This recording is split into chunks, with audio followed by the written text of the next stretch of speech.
ಜೀವರಾಶಿಗಳ ಸಕಲ ಜೀವಾತ್ಮಗಳ ಆ ಕರ್ತವ್ಯ ಏನು ಅಂದ್ರೆ ಒಂದೇ ಒಂದು ಕರ್ತವ್ಯ ಏನಪ್ಪಾ ಅಂತೇಳಿ ಹೇಳಿದ್ರೆ ಅದು ಭಗವಂತನ ಸೇವೆ. ಅದು ಮನುಷ್ಯ ಜನ್ಮದಲ್ಲಿ ತುಂಬಾ ಸುಲಭ. ಭಗವಂತ ಎಲ್ಲ ರೀತಿಯ ಸೌಕರ್ಯವನ್ನ ಮಾಡಿಕೊಟ್ಟಿದ್ದಾನೆ. ಈಗ ಉದಾಹರಣೆಗೆ ಬೇರೆ ಪ್ರಾಣಿ ಪಕ್ಷಿಗಳ ಜೀವನದಲ್ಲಿ ನಾವು ನೋಡಿದ್ರೆ ಒಂದು ಅವರಿಗೆ ನಾವು ಎಷ್ಟು ಹೇಳಿದ್ರು ಕೂಡ ಅರ್ಥ ಮಾಡಿಕೊಳ್ಳುವಷ್ಟು ಯೋಗ್ಯತೆ ಇರುವುದಿಲ್ಲ, ಮತ್ತೆ ಅವರಿಗೆ ಹೊಟ್ಟೆ ತುಂಬಿಸಿಕೊಳ್ಳುವುದರಲ್ಲೇ ಅವರು ಸಂಪೂರ್ಣವಾಗಿ ಅವರ ಸಮಯ ಎಲ್ಲ ಅದರಲ್ಲೇ ಹೋಗ್ಬಿಡುತ್ತೆ. ಉದಾಹರಣೆಗೆ ನಾವೊಂದು ತುಂಬಾ ಆ ಒಳ್ಳೆಯ ಒಂದು ನಾವು ಗೋಮಾತೆ ಅಂತ ಪೂಜೆ ಮಾಡುವಂತಹ ಒಂದು ಗೋಮಾತೆ ಕೂಡ ಬೆಳಿಗ್ಗೆ ಮೇಯ್ಲಿಕ್ಕೆ ಹೋದ್ರೆ ಸಾಯಂಕಾಲ ತನಕ ಹೊಟ್ಟೆ ತುಂಬಿಸ್ಕೊಳ್ಳೋದ್ರಲ್ಲೇ ಸಮಯ ಹೋಗ್ಬಿಡುತ್ತೆ. ಬೇರೆ ಯಾವುದಕ್ಕೂ ಸಮಯನೇ ಇಲ್ಲ. ಮತ್ತೆ ಯಾವುದೇ ರೀತಿಯಲ್ಲಿ ನಾವು ಅವರಿಗೆ ಬೋಧನೆ ಮಾಡಿದ್ರು ಕೂಡ ಏನು ಗೊತ್ತಾಗುದು ಇಲ್ಲ. ಆದ್ರೆ ಮನುಷ್ಯನ ಜನ್ಮ ಅದಕ್ಕೆ ಸೀಮಿತ ಆಗಬಾರದು. ಅದಕ್ಕೋಸ್ಕರ ಎಲ್ಲ ಹರಿದಾಸರು ಎಲ್ಲ ವೈಷ್ಣವರು ಹೇಳಿರುವುದು ಮನುಷ್ಯ ಜನ್ಮದಲ್ಲಿ ಬೇರೆ ಎಲ್ಲದನ್ನು ಕೂಡ ಕಡಿಮೆ ಮಾಡಿ ಆಹಾರ ನಿದ್ರಾ ಭಯ ಮೈಥುನಗಳನ್ನ ನಾವು ಎಷ್ಟು ಕಮ್ಮಿ ಮಾಡ್ಲಿಕ್ಕಾಗುತ್ತೋ ಅಷ್ಟು ಕಮ್ಮಿ ಮಾಡಿ ಆ ನಮ್ಮ ಒಂದು ನಿಜವಾದ ಸಮಯವನ್ನ, ನಮ್ಮ ಜಾಸ್ತಿ ಸಮಯವನ್ನ ಭಗವಂತನ ಸೇವೆಗೆ ನಾವು ಮೀಸಲಾಗಿಡ್ಬೇಕು ಅಂತ ನಾವು ಷಡ್ಗೋಸ್ವಾಮಿಗಳ ಜೀವನದಲ್ಲೂ ಕೂಡ ನೋಡ್ತೇವೆ, ಎಲ್ಲ ಭಕ್ತರ ಜೀವನದಲ್ಲಿ ನೋಡ್ತೇವೆ. ಇಲ್ಲಿ ಶುಕಮುನಿಗಳ ಜೀವನದಲ್ಲಿ ನಾವು ನೋಡ್ತಾ ಇದ್ದೇವೆ. ಅವರು ಎಷ್ಟು ಒಂದು ಭೌತಿಕವಾಗಿ ಎಷ್ಟೊಂದು ಯಾವುದೇ ರೀತಿಯ ಒಂದು ಬಂಧನಕ್ಕೆ ಒಳಗಾಗಿರ್ಲಿಲ್ಲ. ಅವರು ಬಟ್ಟೆ ಕೂಡ ಹಾಕೊಂತ ಇರ್ಲಿಲ್ಲ. ಅವರು ಅಂದ್ರೆ ಯಾವ ಎಲ್ಲವನ್ನು ಬಿಟ್ಟು ಭಗವಂತನ ಸೇವೆ ಮಾಡ್ತಾ ಇದ್ರು. ನಮ್ಗೆ ಆ ಒಂದು ಸ್ಥಿತಿಗೆ ನಾವು ಹೋಗ್ಲಿಕ್ಕೆ ಸಾಧ್ಯ ಇಲ್ಲ. ಈಗ ಷಡ್ಗೋಮ ಸ್ವಾಮಿಗಳನ್ನ ನಾವು ನೋಡ್ತೇವೆ, ದಿನಕ್ಕೆ 1 ತಾಸು 1.5 ತಾಸು ಮಲ್ಕೊಂತ ಇದ್ರು, 2-3 ದಿನಕ್ಕೊಂದ್ಸಲ ತಿಂತಾ ಇದ್ರು. ಆ ರೀತಿಯ ಜೀವನವನ್ನು ನಾವು ಮಾಡ್ಲಿಕ್ಕೆ ಆಗಿಲ್ಲ ಅಂದ್ರೂ ಕೂಡ ನಾವು ಅವರ ಒಂದು ಕೃಪೆಯಿಂದ, ಶ್ರೀಮದ್ ಭಾಗವತದ ಕೃಪೆಯಿಂದ, ಭಗವಂತನ ಕೃಪೆಯಿಂದ, ಪ್ರಭುಪಾದರ ಕೃಪೆಯಿಂದ ನಮ್ಮ ಒಂದು ಹೆಚ್ಚು ಸಮಯವನ್ನ ಭಗವಂತನ ಸೇವೆಗೆ ಮೀಸಲಾಗಿಡ್ಬೇಕು. ಇವತ್ತು ನಾವು ನಮ್ಮ ಜೀವನವನ್ನು ಯಾವ ರೀತಿಯಲ್ಲಿ ಮಾಡ್ಕೊಂಡಿದ್ದೇವೆ ಅಂತ ಹೇಳಿದ್ರೆ ಶ್ರೀಲ ಪ್ರಭುಪಾದರು ಹೇಳ್ತಾರೆ ಉಗ್ರ ಕರ್ಮ ಅಂತ. ಬೆಳಿಗ್ಗೆಯಿಂದ ಸಾಯಂಕಾಲ ತನಕ 12 ತಾಸು 14 ತಾಸು ದುಡಿಯುವುದೇ ಆಗಿದೆ. ಪ್ರಾಣಿಗಳ ತರ ಜೀವನ ಆಗ್ಬಿಟ್ಟಿದೆ ನಮ್ದು. ಈ ತರ ಜೀವನ ಆಗಬಾರ್ದು. ನಮ್ಮ ಸಾಕಷ್ಟು ಸಮಯವನ್ನ ಈಗ ನಾವು ಬ್ರಹ್ಮದೇವರ ಜೀವನದಲ್ಲಿ ಈಗ ನೋಡೋಣ. ಇದರಲ್ಲಿ ಬ್ರಹ್ಮದೇವರು ಇಷ್ಟೆಲ್ಲ ಇಡೀ ಬ್ರಹ್ಮಾಂಡಕ್ಕೆ ಸೃಷ್ಟಿಕರ್ತರು. ಅಂದ್ರೆ ಅವರ ಕರ್ತವ್ಯ ಎಷ್ಟಿದೆ, ಎಷ್ಟು ಅವರಿಗೆ ಒಂದು ಸಮಯದ ಅಭಾವ ಇದೆ. ಆದ್ರೂ ಕೂಡ ಭಗವಂತನ ಬಗ್ಗೆ ನಾರದ ಮುನಿಗಳು ಕೇಳಿದಾಗ ತುಂಬಾ ಪ್ರೀತಿಯಿಂದ ಖುಷಿಯಿಂದ ಅವ್ರು ನನಗೆ ಸಮಯ ಇಲ್ಲ, ನಾನು ಸೃಷ್ಟಿ ಕಾರ್ಯದಲ್ಲಿ ತುಂಬಾ ಬ್ಯುಸಿ ಆಗಿದ್ದೇನೆ, ನನಗೆ ಈ ಪ್ರಶ್ನೆಗೆ ಉತ್ತರ ಕೊಡ್ಲಿಕ್ಕೆ ಟೈಮ್ ಇಲ್ಲ ಅಂತ ಹೇಳಲೇ ಇಲ್ಲ. ಅವ್ರೇನ್ ಹೇಳಿದ್ರು, ನನ್ನನ್ನು ಸೇರಿಸಿ ಎಲ್ಲರ ಮೇಲೆ ಕರುಣೆ ತೋರಿಸಿದ್ಯಾ ನೀನು ಈ ಪ್ರಶ್ನೆ ಕೇಳಿದ್ದಕ್ಕೆ. ಹಾಗೇನೆ ನಾವು ಕೂಡ ಬೇರೆ ಕರ್ತವ್ಯ ಇದ್ರೂ ಕೂಡ ಬ್ರಹ್ಮದೇವರಿಗೆ ಹೋಲಿಸಿದ್ರೆ ನಮ್ದು ಎಷ್ಟು ದೊಡ್ಡ ಕರ್ತವ್ಯ. ಇಡೀ ಬ್ರಹ್ಮಾಂಡಕ್ಕೆ ಸೃಷ್ಟಿಕರ್ತ ಬ್ರಹ್ಮದೇವರು, ಅಷ್ಟೊಂದು ದೊಡ್ಡ ಜವಾಬ್ದಾರಿ ಇದ್ರೂ ಕೂಡ ಅವರಿಗೂ ಕೂಡ ಭಗವಂತನ ಬಗ್ಗೆ ಹೇಳಲಿಕ್ಕೆ ಕೇಳಲಿಕ್ಕೆ ಸಮಯ ಇದೆ. ಆದ್ರೆ ನಾವೆಷ್ಟು ಒಂದು ಜೀವನವನ್ನು ಎಷ್ಟೊಂದು ಇದು ಮಾಡ್ಕೊಂಡಿದ್ದೇವೆ ಅಂತೇಳಿ ಹೇಳಿದ್ರೆ, ಎಷ್ಟು ಕೆಟ್ಟ ಒಂದು ಜೀವನವನ್ನ ನಡೆಸ್ತಾ ಇದ್ದೇವೆ ಅಂತೇಳಿ ಹೇಳಿದ್ರೆ ನಮ್ಗೆ ಭಗವಂತನ ಬಗ್ಗೆ ಹೇಳಲಿಕ್ಕೆ ಕೇಳಲಿಕ್ಕೆ ಸಮಯನೇ ಇಲ್ಲ. ನಮ್ಗೆ ಹೊಟ್ಟೆ ತುಂಬಿಸ್ಕೊಳ್ಳೋದ್ರಲ್ಲೇ ಈ ಎಲ್ಲ ಸಮಯ ಹೋಗ್ತಾ ಇದೆ. ಈಗ ನಾವು ಎಷ್ಟೋ ಸಲ ನೋಡ್ತೇವೆ, ಭಾಗವತ ತಗೊಳ್ಳಿ ಅಂತ ಹೇಳಿದ್ರೆ ಮೊದಲ ಒಂದು ಪ್ರಶ್ನೆ ಅಂದ್ರೆ ಸಮಯ ಇಲ್ಲ ಅಂತ. ಹಣ ಇಲ್ಲ ಅಂತ ಕೂಡ ಯಾರು ಹೇಳುವುದಿಲ್ಲ, ಸಮಯ ಇಲ್ಲ ನನಗೆ ಅಂತೇಳಿ. ಯಾವ ಸಮಯವನ್ನು ನಾವು ಭಗವಂತನಿಗಾಗಿ ಮೀಸಲಾಗಿ ಇಡಬೇಕಾಗಿತ್ತೋ, ಯಾವ ಸಮಯವನ್ನ ಭಗವಂತ ನಮ್ಗೆ ಕೃಪೆಯಿಂದ ಕೊಟ್ಟಿದ್ದಾನೋ ಅವನನ್ನ ತಿಳ್ಕೊಳ್ಳಿಕ್ಕೆ, ಆ ಸಮಯವನ್ನ ಹೇಗೆ ಪ್ರಾಣಿ ಪಕ್ಷಿಗಳು ಜೀವನವನ್ನು ನಡೆಸ್ತಾ ಇದ್ದಾವೋ ಆ ರೀತಿಯಲ್ಲಿ ನಮ್ಮ ಮನುಷ್ಯ ಜನ್ಮವನ್ನ ವ್ಯರ್ಥ ಮಾಡ್ಕೊಂತ ಇದ್ದೇವೆ. ಪುರಂದರದಾಸರು ಅದಕ್ಕೆ ಹೇಳ್ತಾರೆ,